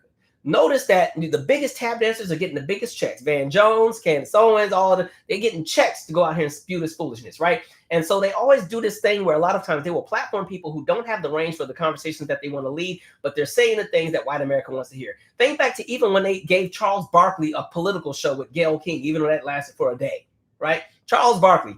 Charles, tell me what you know, right? And a lot of times, as an insult to injury to the Black community, it's always an athlete or an entertainer. For some reason, if you can two-step or dribble a ball, that somehow gives you privy and all-knowing access into everything when it comes to what's good for Black Americans, when in reality, you've been in a tax bracket that's not relatable to the average American in general for so long that you can't relate to any of these conversations. But what I will say is it's very interesting, right? Because, again, people like a Van Jones or Stephen A. Smith, they get paid for straddling the fence. They get paid to, again, never shake the table. They get paid to get us to shut up. They get paid to get us to bring it on back down. And so even when you look at Stephen A. Smith, look at who all of his targets have been in the last few days, right?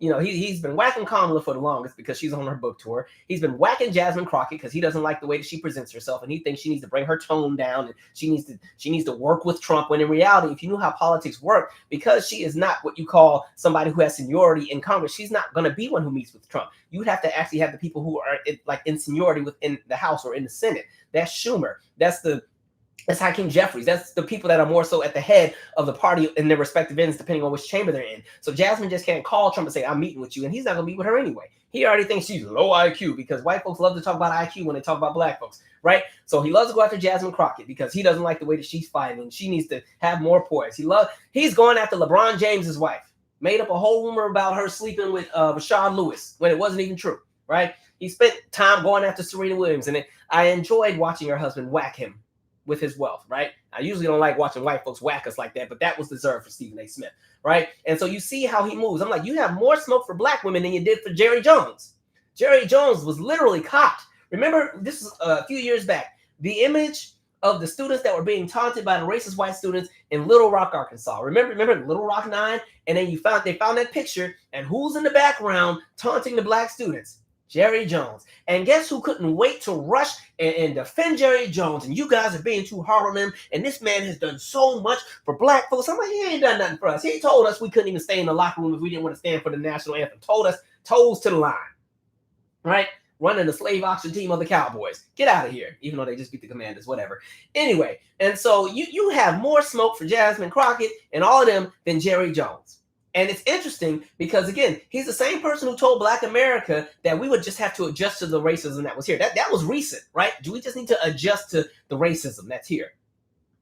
What can you possibly do for me that I need to be enlightened on that you can share with me since you're telling me to just adjust to it? We should just adjust, right? Again, those are words that are coming from somebody who was taught to, again, get us to shut up and keep white folks comfortable. They love it when you're one of the good ones. He's one of the good ones. That's his role, right? And so, again, just understand they're going to start platforming a lot of these folks they will speak on behalf of the black community, but they are not for us. They are chaos agents, okay? They are agents of chaos. That's what Stephen A. Smith is. And you see he's trying to all of a sudden start getting a political realm because I think at some point he's going to try to run for some kind of office. That's his next thing. And he knows that he already has some segment of some pockets of the population that will actually go and vote for him just because, you know, Americans tend to be blinded by celebrity and fame and everything else like that. And he sometimes is like in a position where he'll say certain things that almost sound like they make sense until you really dive into what he's saying. You're like, wait, what? Oh, hell no. Because I'll say this. 2 out of 8 times he might be onto something, but them other 8 times, that's too much of a problem for me. Absolutely not. Absolutely not. And so, again, crazy. Just adjust to racism. It's crazy who they will platform. Like, that's the thing that is wild to me. You just adjust, right? Over here trying to tell Jasmine Crockett how to do her job. She's one of the only people in Congress right now actually shaking the table and pushing back with this nonsense. One of the few. You're going to keep going after her. And then try to paint her to be uneducated when she has more education than you. Like, all right, let's read some comments here. And then we're going to start winding down. I got a few more topics to talk about. A mess. So yeah, just understand they're going to start platforming a lot of these folks. Because just notice a lot of the people that they platform and give these big giant contracts to, they're never talking about anything revolutionary. They're never talking about anything that is good for the black community collectively. These are the ones that are telling us, you know, hang up the reparations conversation, hang up this conversation, let this go. It wasn't that bad. These are the ones who always tell you everything ain't that bad, and they keep giving an inch to the nonsense. And that's why they're running the marathon on us now, because those are the folks who told us it wasn't too bad. Those are the folks who told us, you know, I've never even seen him have this kind of smoke for police brutality, right? But don't let nobody say nothing about Jerry Jones. Y'all messed up now. Oh, boy. Somebody give me a show. You know, I want a talk show and a radio show. That's going to be the goal for the next few years. Somebody give me a show, right? Let me get a show since everybody getting one. Nonsense. You gotta take me off the air so fast. I get one episode.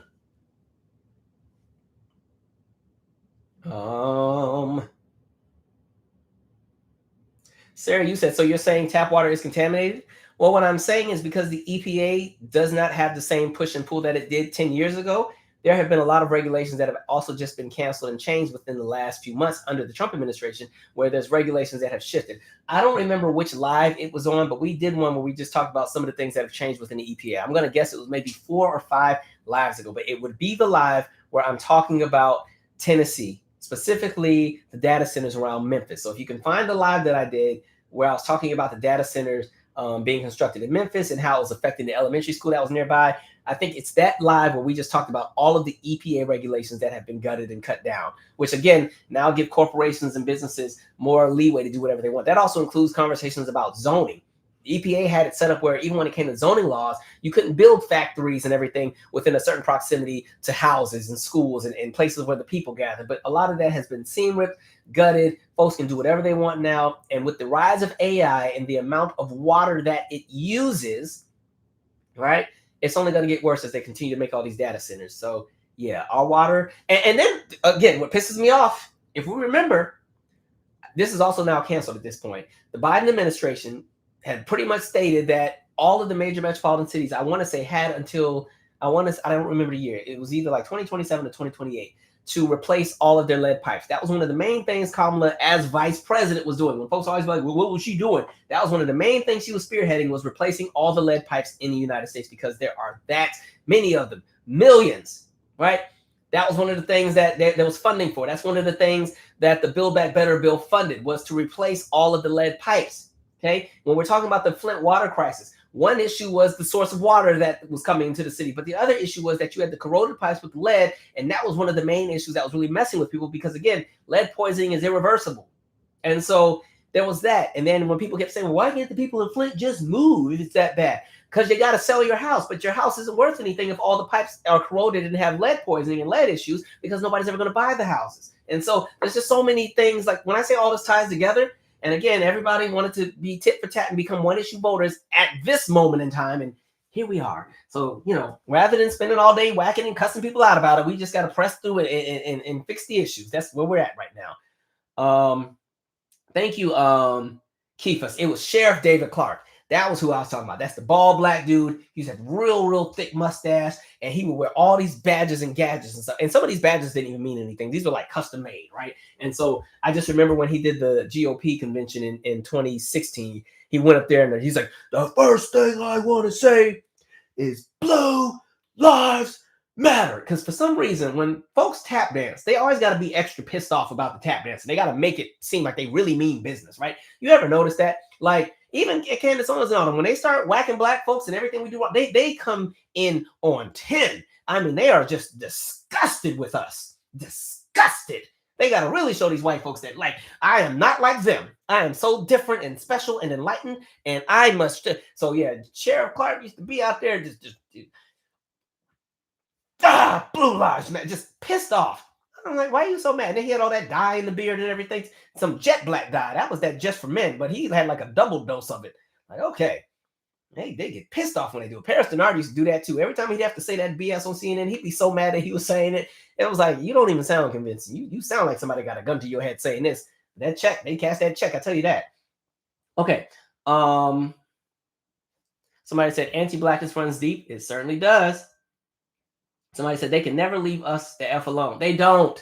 They don't. It makes you think of being in middle school. And I always remember, because I went to Cedar Crest Junior High. And, you know, if you go to one of them schools where there ain't a lot of black folks, you always had a black table, right? There was always a table with the black students. We all would find our way together, because we knew after lunch, we go back to our classes. And there's only 2 or 3 of us in each class together. So, you know, when we get to lunch, that lunchtime was the time to cut up. We would have a ball at that table. And so in 8th and 9th grade, there was this round table that was right across from the food that we all used to sit at. And at that table, we'd be talking about whatever happened on Making the Band, whatever happened on 106 and Park. We'd be reenacting movie scenes. I think every black millennial has had a moment at school where they reenacted the Oh Happy Day scene out of Sister Act 2. Every black millennial has done this at some point. If you went to school with some other black kids, like it's like a rite of passage. And you almost fought to be the kid to lead the song. And then none of us could ever do that whistle note or that high note at the end. And then, but anyway, so I remember we would sit at that round table with our little fries and stuff, and we would just be having a time. There was this white lady, Miss Spencer, who used to just stand. I mean, she would just stand on the wall and just hover over our table and just stand there the whole time. All in the conversation. And then as soon as it was that like 1 minute before it's time, and she had like a deep voice, it's time to go back to class now. It's time to go back to class. And I'm sitting here, now mind you, it's like 20 tables in the cafeteria. She don't ever go nowhere but to our little, you guys need to start cleaning up. Ma'am, leave us alone. Let us have our little 25 minutes of lunch, right? Let me go ahead and eat this same pizza I done ate every day. Leave me alone. And my Hawaiian punch that's too thick to swallow. Like, Lord. But yeah, they do not leave us alone. Miss Spencer used to just be camped out at our table. And then what was funny in the mornings, that same cafeteria would be open before classes start. So everybody would be in the cafeteria or in the gym before classes start. And so we'd either be in the gym playing basketball, not me, because I sucked at basketball. I was probably with my CD players trying to trade CDs with somebody. But Miss Spencer be walking, it's time to go upstairs to class. Like, Miss Spencer, leave us alone, please. Please. And she was one of the ones that claimed she was Native American. I'm like, okay, I don't see it. But all right, Miss Spencer, if you say so. Pocahontas. Okay. Let's see. Somebody said we're the original innovators in every aspect. Somebody said, where are we at? Van Jones is ridiculous. Of course, we know. Don't get me started on Taylor Swift. Oh God, let me just keep scrolling. Oof. Oh, Emmanuel A. Oh, that's another one. He was the one who said that Black people, because of what we've dealt with, we're not emotionally stable enough to have these conversations on race. So he nominated himself to be the spokesperson for Black folks. I said, coming from Nigeria, you want to talk about my experience? Sir, no, that's not how this works. That is not how this works. Cory Booker to me is in that same boat too. I'd be really trying to give him a lane, but he don't have no fight in him. That'd be pissing me off. He's trying to be friends with everybody. And I just think at this moment in time, with the way things are going, you can't be friends with everybody right now. Where do you stand?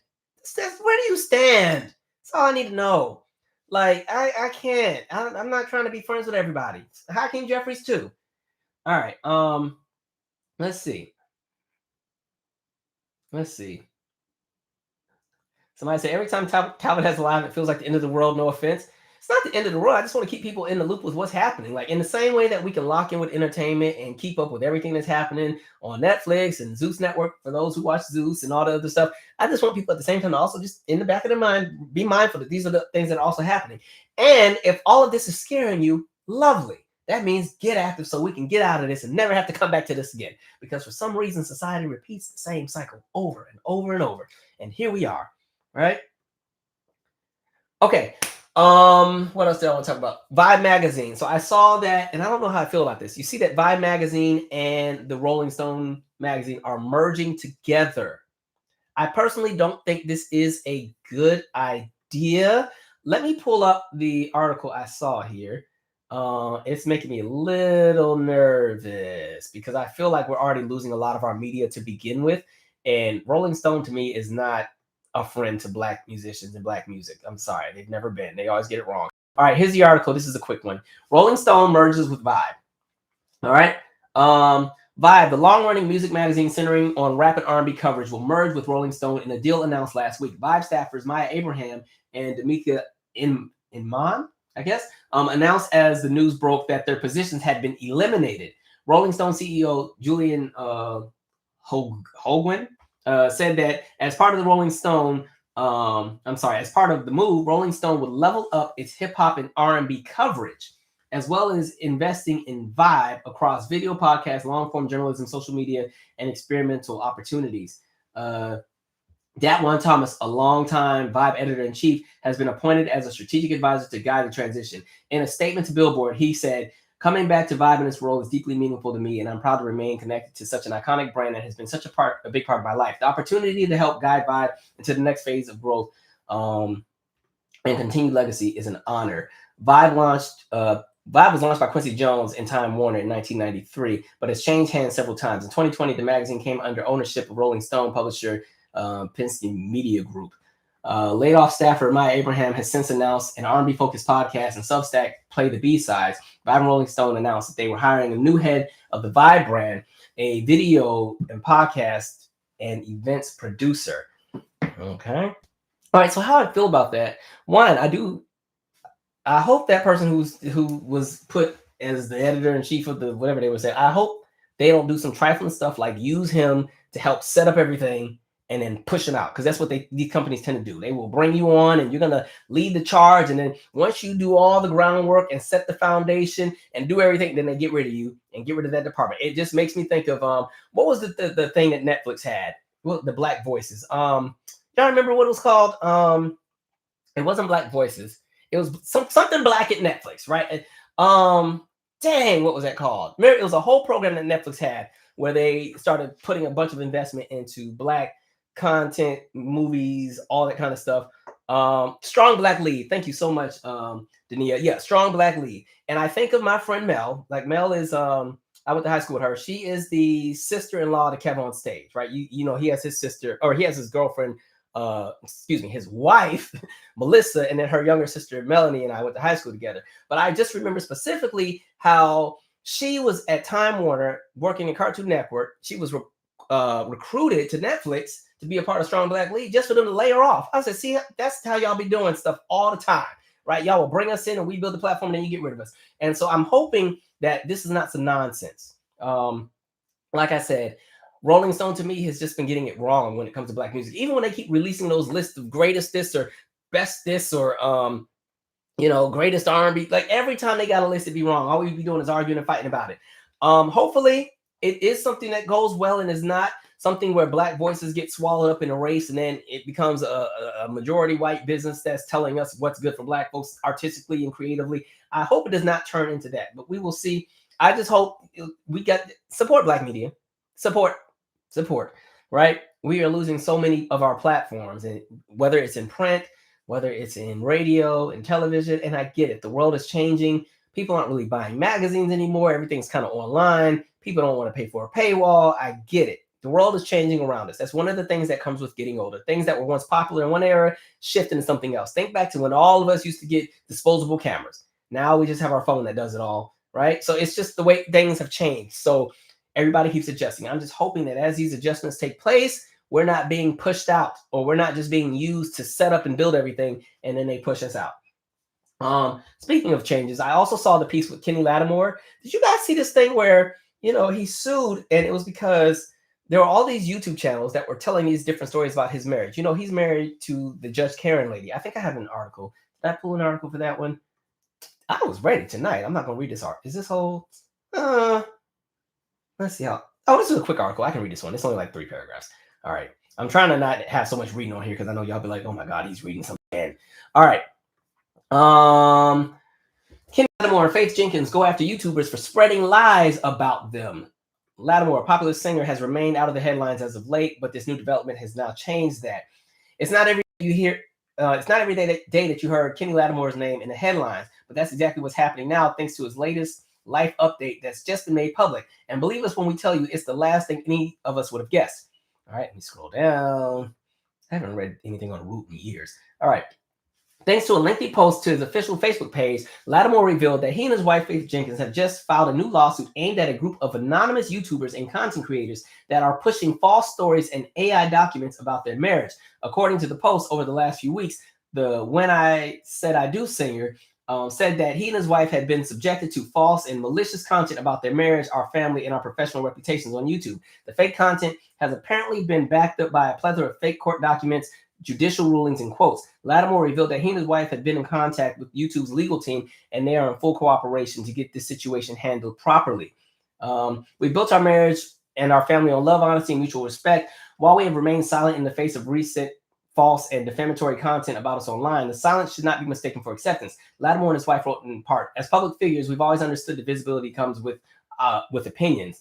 But when those opinions cross into deliberate lies, harassment, and profit-driven defamation, there should be accountability. He went on to say that by pursuing legal action, they hope to set a precedent for other public figures to combat people who use their platforms to defame people for clicks and profit while hiding behind the cloak of being anonymous. Anonymity. I always mess that word up so much. Despite the noise, we remain rooted in love, our family, and purpose-driven work. We're blessed. And while this litigation is ongoing, we will continue prioritizing what matters and let our legal counsel do their jobs, Lattimore concluded. Now, here's the gotcha. So, as they were doing this lawsuit, it turned out that the channels that were putting out all this information weren't even channels that were in the United States. They were in like Pakistan and India and stuff.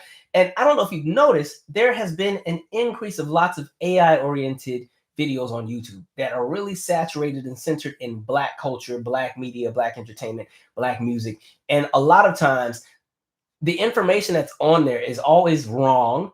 And I know I be jacking up these names when I be reading some of these articles, but like, even when you see them, you know, because they have the automated voice, the names are pronounced wrong. Like there was one I looked at and they was talking about Diana Ross and the Supremes, and I think they kept calling her Dinah Ross, and Florence Ballard, and like it's just it's wild. And so again, discernment. Pay attention to some of the stuff that y'all looking at, because it's not just YouTube. It's on Facebook too. Like it's weird. And I have to kind of explain this to like the aunties and the uncles that keep trying to tell me different stories that they read on Facebook from some of these weird AI pages and stories that aren't even, I'm like, where are y'all getting this from? Oh, you know that so-and-so died from an overdose last week. Who? When? It was on Facebook. And then I'm like, what? And then you look at the article. It's a Facebook like AI image of that said artist. It's just like, folks, be careful. That's all I'm saying. There's a whole lot going on there. AI is already, even as a YouTuber myself, I have to compete with the AI channels now, which is very annoying, especially when it comes to celebrity content. Now, I know I don't make as many deep dives or celebrity-oriented videos, but when I do make them, they have to go and sit in the same algorithm with all the AI videos. Like, have you seen the ones where it's the AI videos that keep killing off celebrities? It's like, this person died, and the person is alive and well. It's like it's weird. Or they will make up these random stories, and the videos will be 20 and 30 minutes based off something that wasn't even accurate or true. And it's just, I'm like, what is going on? So again, it is wild. The way I keep going to like, do not recommend channel, not interested, just cutting them things out of there. What you didn't know about Tina Turner. And then when you watch it, and it's like, Tina Turner, they had 3 kids and she killed 2 of them. Like it's this weird stuff. And the fact that a lot of these channels are not even in the United States. It's the same thing on social media with these bots. And it's the same thing. And I always tell y'all, for those who are still on Twitter, all of those hip hop accounts are not in the United States. Those are accounts that are from India and Pakistan, and all of those hip hop daily this, and those pages that spend all day saturated in rap culture and telling you about all the drama, and Cardi B did this because Nicki Minaj did this, and this rapper did this, and this. These channels and these pages are not even here. They're not even here. They're not Black media, but they pose as it. So just have some discernment behind which you decide to indulge in. That's all I'm going to say. Last thing before I read the comments, and then we just call it a night and chop it up. Oh, actually, like I said, remember how everybody's moving in this moment. I also just saw the article about NBC and how NBC has, just laid off 150 people, and they got rid of all of their diversity teams, every last one of them, right? Wow to me. So they got rid of, let me see here. Actually, I'll read this article too. We just gonna read tonight, all right? It's okay to read. That's why we got to. All right. NBC News, 150 layoffs, got Black, Latino, Asian American, and LGBTQ diversity teams. The verticals focused on Black, Latino, same groups, will remain, but they come amid a broader shift in media away from diversity efforts. Like I said, remember how everybody is moving in this era. The minute folks were given permission to be terrible people, they all signed up and said, we'll be the first in line. NBC News eliminated its teams dedicated to covering issues affecting Black, Asian American, Latino, and LGBTQ plus groups as part of its layoffs of about 150 staffers on Wednesday. According to 2 sources familiar with the matter, a significant culling as the Peacock network separates from its sister network, MSNBC. The cuts mean that verticals NBC Black, NBC Asian America, NBC Latino, and NBC Out will no longer have dedicated teams bolstering their coverage. The verticals will continue to publish stories related to specific groups, but NBC News may ultimately retain up to 5 staffers who will contribute coverage on the verticals to the newsroom, according to one source, as dedicated teams focus exclusively on those verticals are sunset. The total reductions, which affected NBC News' entire news operation, make up about 7% of the NBC newsrooms of about 2,000 staffers and 2% of the wider NBCU news group, which includes Telemundo and the network's owned and operated local news stations. The cuts did not target specific teams and were driven by the network's budget and the desire to streamline its editorial efforts, according to a source. Again, take note of how folks are moving. At this point, if it's not centered around straight white men, There's a risk that they may get rid of it. There's a risk that it will fall under the DEI bubble and that they'll get rid of it. And it's got to go.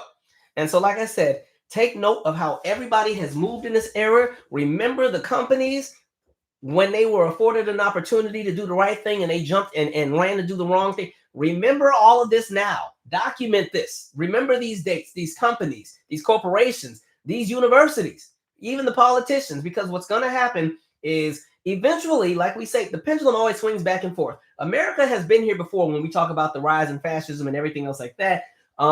Maybe not necessarily in this space where the guardrails have been gutted. The only thing that I can think of that's remotely close would have been the destruction of the Reconstruction programs. That's the only thing I can think of close, but that was more so against Black people collectively. Now it's all of America's feeling it. But eventually stuff will shift back the other way. Just it happens. It's the way things are. But remember how everybody has moved in this moment, because there are going to be folks who are going to rewrite history and pretend that none of this happened. And a lot of times it's because they were a part of it. Oh, no, that's not how it went. We didn't do that. That's why I always say document and save everything. In the same way I tell you that I'm always archiving everything. Anytime there's a video on YouTube that I like, that I see or whatever, I download and save it and keep it because I know it won't always be there. Same thing with anytime I do one of these in the newses or Let's Chats or Deep Dives.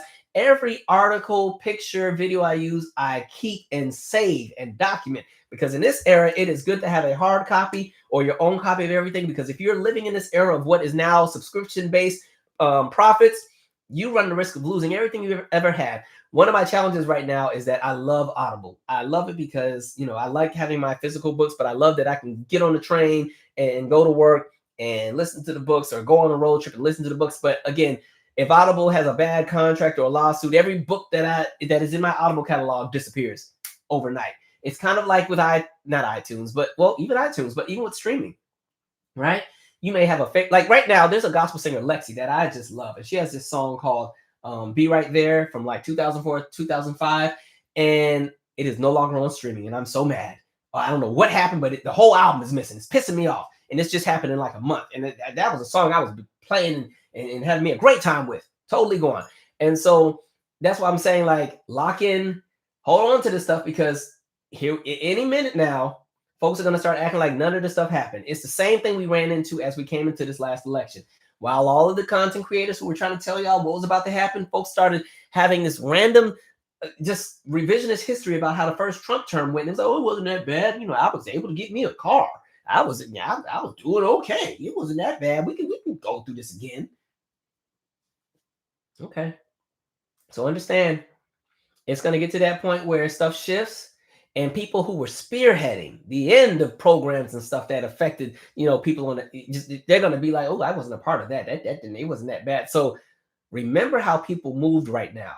Remember the people who openly embraced their racism, who openly embraced fascism, who openly built platforms tearing other people down, because there's going to be people who rebrand. That's the next thing. People love to rebrand when it's time to shift things around, right? When the money starts getting funny, or when they see that the trend is going in a different direction, they start to rebrand. The one thing you can't say about me, I've been the same on this channel since we had it. Ain't nothing ever changed over here. I just got a little bit angrier probably. But as far as the subject matter and where I sit on things, ain't nothing ever changed around here. I've been consistent. So here we are. Okay. Last thing, I'm still excited about this show because I saw people were talking about Brandy and Monica and the tour. I saw the clip with, you know, what went wrong. I'm trying to not watch the clips because I'm going to the November 30th show.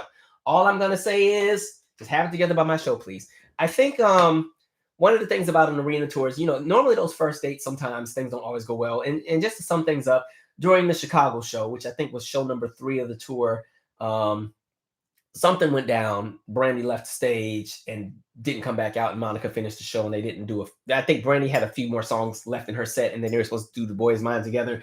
So maybe the last 20 minutes of the show was not completed. And so a lot of people were really upset, which I get. When you pay for a concert, you want the full experience. Plus, these really weren't the cheapest tickets. Like me and Whitney got our tickets already for the November 30th show, and them tickets in this economy, I'm not going to tell you how much I paid, but I paid a nice penny for them 2 seats, right? Because we're in the 100 section. But I'd be a little frustrated too if a show ended that way. But I think the challenge with some shows is that those first shows are always the shows where everything goes wrong, which is why I never try to be at the first few shows, because I feel like the tours and stuff don't really get good until they get into their pocket when they just start zipping through everything. Because those first few shows, they're still testing stuff out and ironing things out. I think of like Janet on the Rhythm Nation tour, those first few dates of the Rhythm Nation tour, she used to actually have a Black Panther that would come out on the stage when they did Black Cat. But then when she slipped and fell and the cat pissed, they're like, all right, the cat gotta go. But as far as Brandy's response, she had stated that, you know, she got dehydrated on the stage, and, you know, she just never came back out. I was like, okay, well, change the costumes, because she is wearing, what I saw, she had that big old thick puffy coat on. I get that you're paying homage to the Baby video where she had the white puffy coat on the rooftop, but if it's hot, you might want to change some things. It also seemed like maybe because like, we can be transparent. I think there are some segments in the show that may not necessarily be 100% live, because artists sometimes tend to use a pre-record sometimes to kind of mix in the show. And it sounded like the pre-record was a little bit ahead of the band in the clip that I saw. And I think it kind of freaked her out. And that's one of the reasons why she also left the stage to try to fix the sound. But I think the anxiety and the adrenaline rush of being on a stage and giving it your all, and then abruptly having to rush off the stage to try to fix something. If she was already dehydrated, that would have just elevated it and made it even worse. So I'm glad that she's good. I'm glad that they've already continued, and there's other shows that have gone well. I think they already did the next city. It went really well. I haven't heard anything else crazy. Kudos to Monica for doing what she could do to try to fix that issue. And the reality is things happen on stage every now and then. And, you know, it's up to you as to whether or not you give these artists grace or not. But it's the reality of it that comes with touring. I'm still excited about the show. It looks pretty cool, looks pretty fun. It's Money Long, it's Kelly Rowland, it's Monica, it's Brandy. I can't wait to go and relive my elementary years on November 30th. So God willing, there won't be any more hiccups on this tour and we can see the show. I do feel bad for the folks who didn't get the full 100% show. That kind of sucks. Because that time Brandy canceled the Kennedy Center when I had them tickets. She was doing the National Symphony Orchestra show. Like before the Kennedy Center got stupid, once Orange Man took over the board, the Kennedy Center would do those collaborative shows with the National Symphony Orchestra. So like Maxwell has done one. I went to that one. That was really good. I took my godmom to the Diana Ross one. So Brandy was supposed to do one, right? I mean, I was excited. I had a suit. I was going to be in there looking clean. And then the day of, it was, you want to rage. I think I was madder about that than when Janet canceled my Unbreakable date. At least Janet was pregnant. The rage. That's okay, though. Let me see what y'all are saying in the chat. We're going to call it a day. Oh, I just hit my elbow. Ouch. Somebody said Jocelyn is ruining her own show. I don't even watch her stuff no more. I told you that was my guilty pleasure at one point, but I tapped out. I haven't watched in about 2 years now.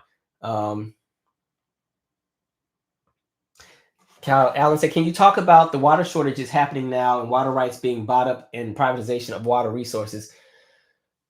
One of the reasons I'm so heavy on politics is because I think the way that a lot of the current politicians are moving, like I said, they're moving in a way where they're making sure that they're good, but to hell with everybody else who comes after them.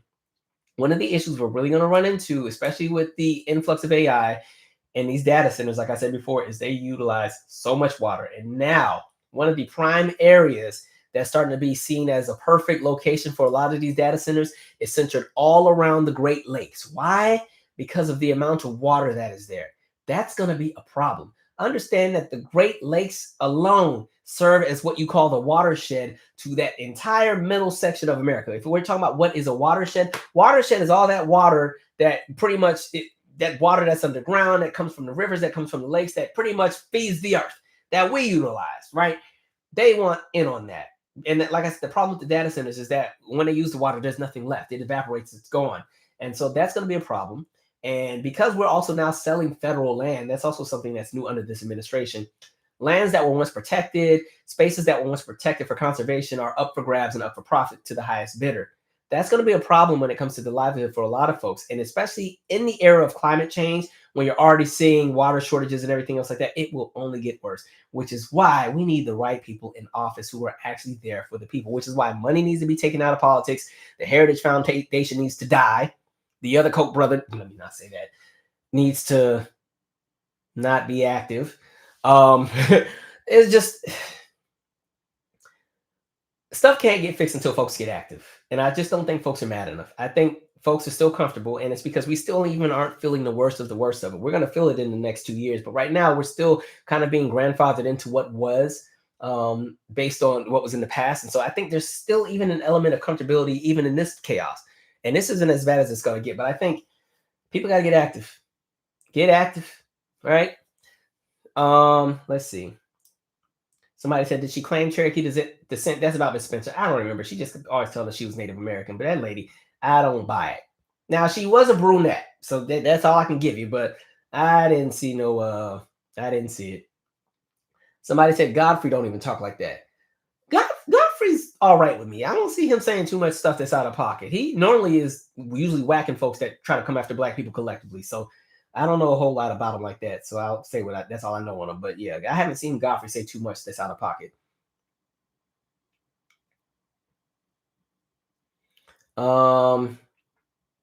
Somebody said, very bad idea. Vibe, your Black identity is gone.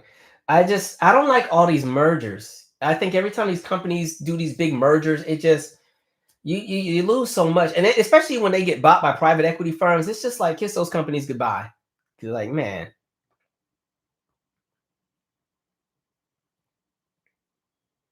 Somebody says Sinclair Media effed a lot of people over. Yeah, the Sinclair Media, all that Jimmy Kimmel stuff, Sinclair Nexstar, yeah. Somebody said mergers hurt creativity. They do, because it becomes about the dollar. I think that's the challenge, is a lot of these media companies, especially the ones that are centered around entertainment, they're about money. It's not really about entertainment and media and art. It's about, let's figure out how to move more money and make more money and get more out of, less people. Like, I don't like that. Somebody said that grapejuice.net has always been for the people. That grape juice I still rock with. You. And you know what's it's so wild how small this internet world is. Like Sam from that grape juice and I used to post on some of the same music forums like 10, 15 years ago. And I remember when he used to post all of his grape juice articles and all the forum threads and stuff. And if we were talking about a certain celebrity's album or something, he'd already have a video ready or an article ready and post a link. And he would just post his link in the channel or on the forum, and then so it's great to see that they've been able to grow to what they've grown to. And then even me, I used to do the same when I first had a YouTube channel. If there was something going on, like, oh, I made a video about it here, y'all check it out. This was back when I would get like 300 views on my videos, and like everybody starts somewhere. So it's just wild how small the internet content creator world, like Scotty by Nature and I used to post on the same music forums. The simply Kempri, I can't, you know what I'm talking about, Kiembri Empire, something like that. I forgot his channel. We posted on the same forum at one point. A lot of us all came out of the same spaces on the internet years ago, which is pretty cool. It's kind of cool to see where everybody is now. Let's see.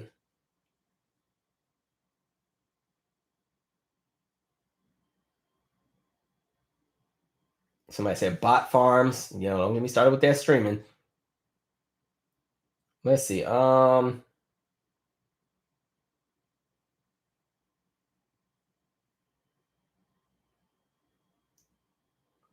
I said, I lost my job in April and still unemployed, so I know the unsettling feeling. And I mean, it's hard out here.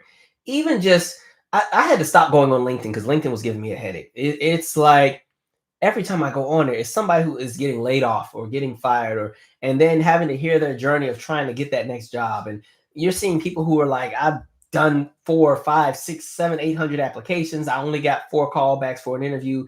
I got 2 interviews, but the interviews had 4 or 5 rounds, and then they want you to do a project. And it's like they are playing with people right now. Right? Currently, the setup for hiring people in America is a joke. It is all over the place. And then there's also, my friend Whitney and I were laughing about this. There's definitely a generational disconnect because there are some folks who are a bit older who don't realize how bad it is for some of these younger folks. And she was telling me how there was like an older person who was like, you know what you need to do? You need to just take your resume and go to that company and say, hey, I'm looking for a job. I was like, and they will have security dragging you out of there so fast. Like, that is not how it works anymore. Avocado Queen, what up, Avocado Queen? Said, I do agree with you about the pendulum always swinging from one extreme to the other. That's the way it is. It always does it. That's at least been the history of the United States. So as bad as things seem, at some point stuff starts shifting. There's always something that triggers a shift, and then You have some years of everything just being great, right? And then goes right back. It's just only problem is the world is constantly changing as these pivots continue. All right. Somebody said document. Exactly. Keep note of all of this. Yeah, get your passports. I agree. Let's see what else we got here.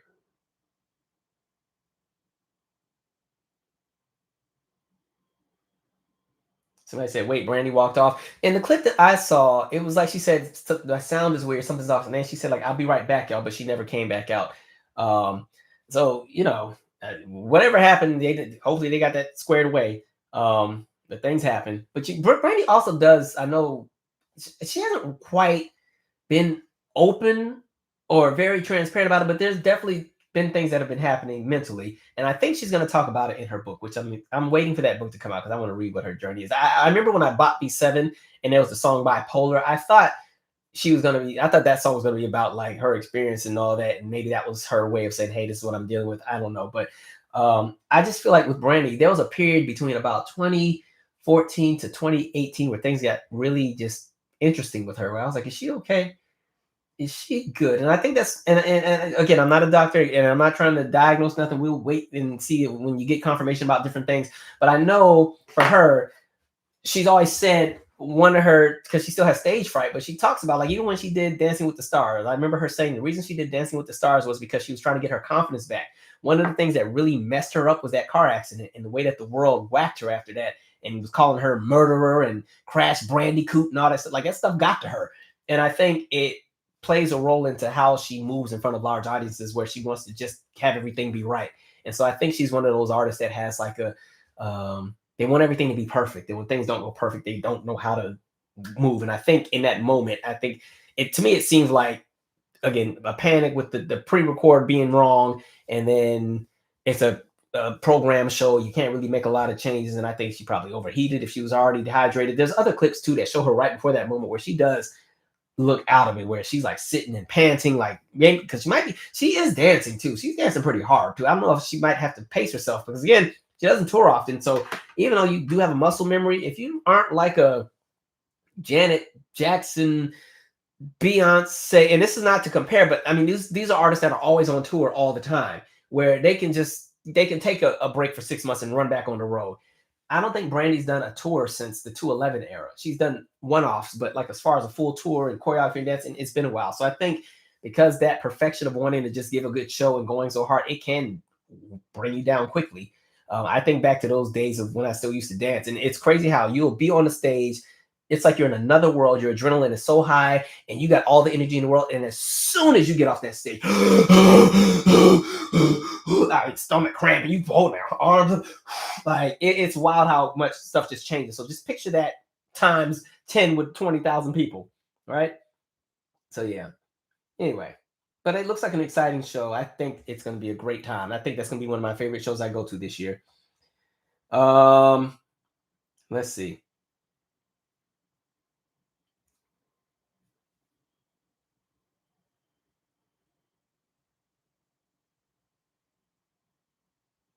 Somebody said, I agree. I went to Beyonce's first show, the Renaissance in the US, which was in Philly.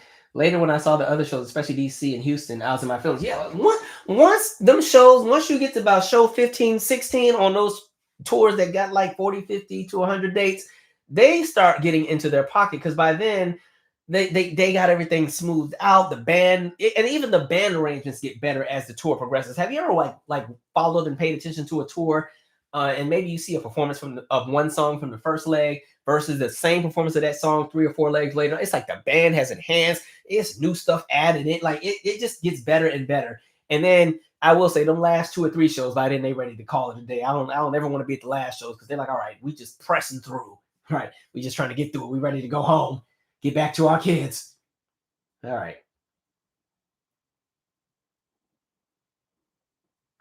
Did Mary J ever do the Kennedy Center? I don't remember her doing one of those National Symphony Orchestra shows, but Mary's toured a lot. She may have done something at the Kennedy Center. I just don't remember it, but that would kind of be up her alley. So I don't know. Somebody said I flew to Chicago for the show. See, I don't travel too much for shows. I'll go to New York for a show because it's just up the street. Like when we went to the Usher show, we just rolled up to Brooklyn because all DC shows were sold out, and I really want to go since I didn't go to the Vegas residency. So I'll go to New York for a show. Baltimore to me is DC. It's just up the street. That's 45 minutes up the road. I'll always go to Baltimore for a show. Those are my two cities to go to. I haven't been to Philly for a show, but I'm not against it if there's a Philly show. Philly's on that way too. You know, that whole New York, DC, Philly, Baltimore, that whole little segment right there. We all only a few hours apart from each other. All right. Somebody said, oh, Alan, exactly. Look at what's happening with Lake Mead and the Colorado River. If you see those before and after pictures, the Colorado River, when I say that river used to be lush with water, like you go back to the late 90s, that was one of the reasons why the Grand Canyon was such an attraction, just seeing what the water could do.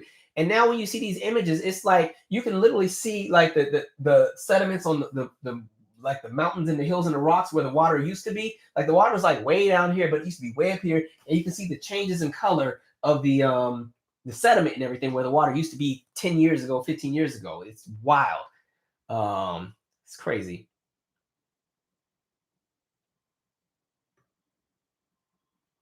Somebody said Sam is dope. Kempire, that's the name. I don't know why I was saying Kempry. Yeah, all of us have been, or Kenneth Tukes. He's been on some of those same platforms too. Like all these folks, we all came out of like the same music spaces, and it's crazy because a lot of us were like just kids on music forums when we were like 12, 13, 14 years old, following all of our favorite entertainers, and then all of us gradually just started building platforms. Zeb's NYC said they got laid off in May. Like it is hard out here, and I kudos to y'all, and even the people who are furloughed and with the government shut down and have to still go to work and not get paid and to keep this country open. Like, wow to me. Somebody said that accident took a toll. It did, and especially because the narrative around it's painted where people didn't look at the facts of the case. You know what's wild? Even when I did my So What Happened with Brandy for the Aphrodisiac album, when I think of how many people came in there and was like, Aphrodisiac didn't do good because she killed somebody. I was like, Aphrodisiac came out in 2004. The accident was in like 2006 or 2007. That has nothing to do with what we're talking about here. But it's interesting how quickly people can latch on the information and run with it and push it as truth and then use it as justification to have the viewpoints or opinions they have on people. So I don't think people understand the weight of what that must feel like to have your name tied to somebody who's no longer here. That is hard. So yeah. All right, we're about to wrap up because this has been a good mix. Have I read 107 Days? Not yet. I got it in Audible. I haven't started it yet. I'm reading like 4 books right now. Since y'all didn't want to read Tall Cotton for the book club, I started it anyway. I think I want to have the author on the channel and just maybe do an interview with her at some point. But I'm reading Tall Cotton, finishing The Color of Money. I'm also reading, hold on, I got a few things I'm reading.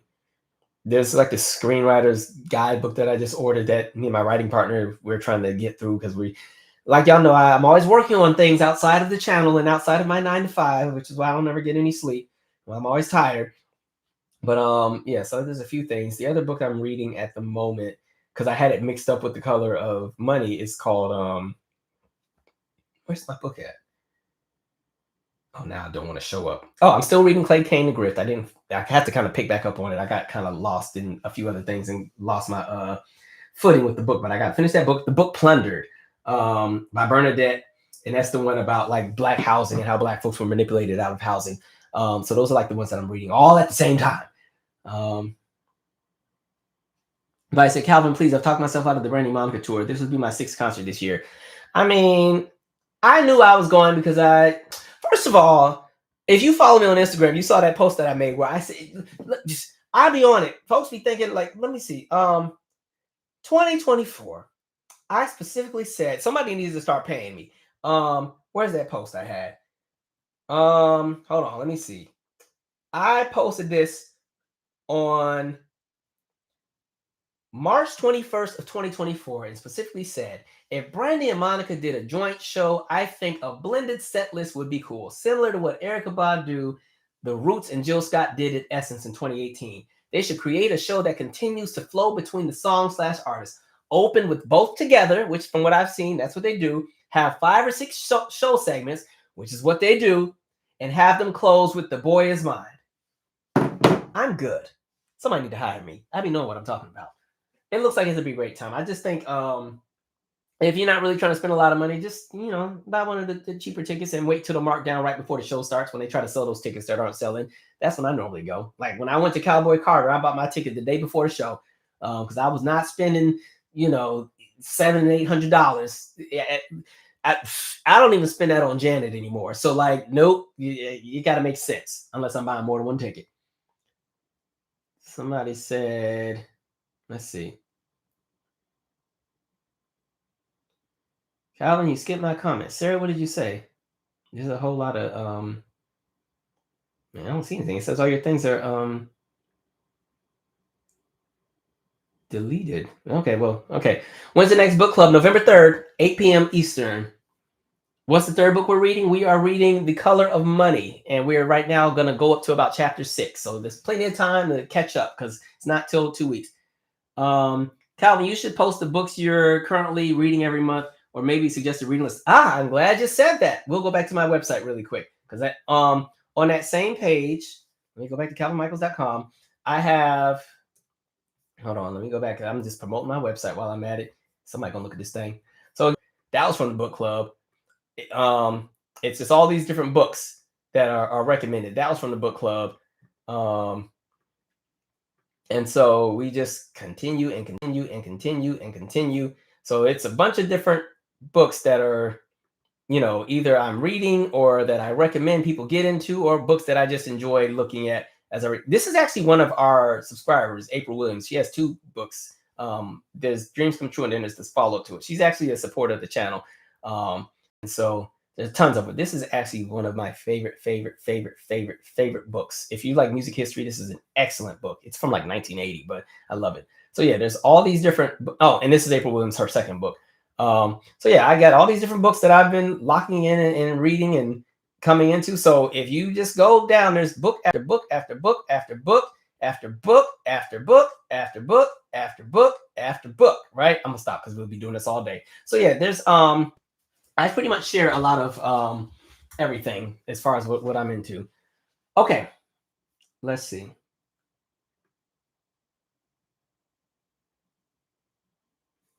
Calvin, am I still in those forums? Most of those forums don't even exist anymore. I'm not on the forums anymore, but from like 2000 to about 2012 is when I was really on like a lot of the forums and stuff.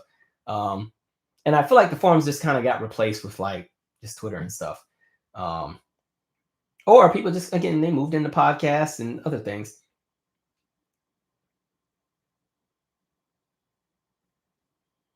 Somebody said, speaking of passports, where can Black Americans as a collective visit and feel safe? I tend to go to majority Black countries when I like to go visit. I think I don't have an answer for that because I don't travel as much as I would like to outside of the United States. I do a lot of traveling within the continental United States because there's so many places here that you can go to because the United States is so massive. So I would definitely say whatever places you go to, just kind of look into, what the history is for people that travel there, that come from our demographic, what the experience is like. There's tons of, websites and forums and groups that specifically just center on travel and tell you all about the best places for us to go collectively where we won't feel like there are problems. So yeah.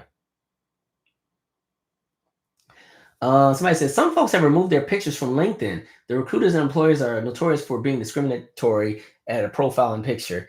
Honestly, I think, maybe I need to take my picture off too. I think a lot of folks who are landing the jobs that they're landing them just through connections with people. It's not even like when I think of, let me see.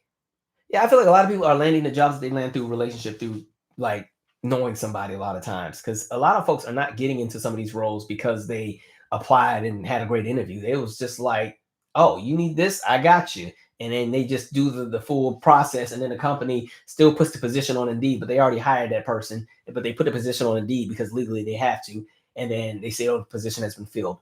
But I was reading something that was saying that on a lot of these positions and these job postings, if you don't apply within that first day, don't worry about it. And now that AI is also screening the applications, it's so much crap. I hate this era so much. I hate it so much. It did not have to be like this.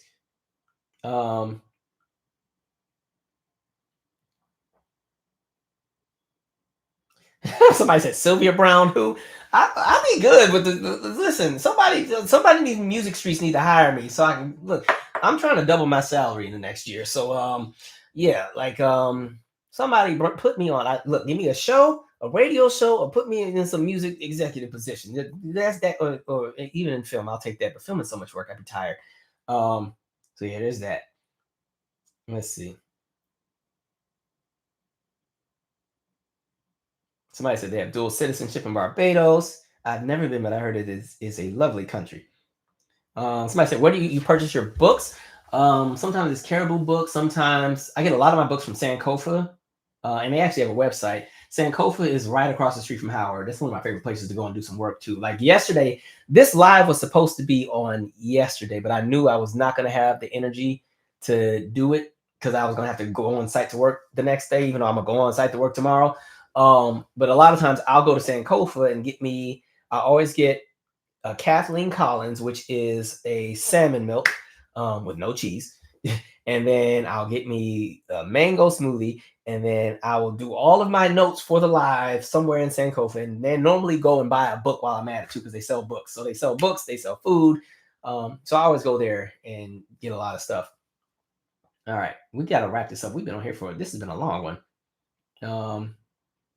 Calvin, are you still working with kids? If not, what do you do? I no longer. Sad. You're trying to trigger me. No, I was kidding. No, I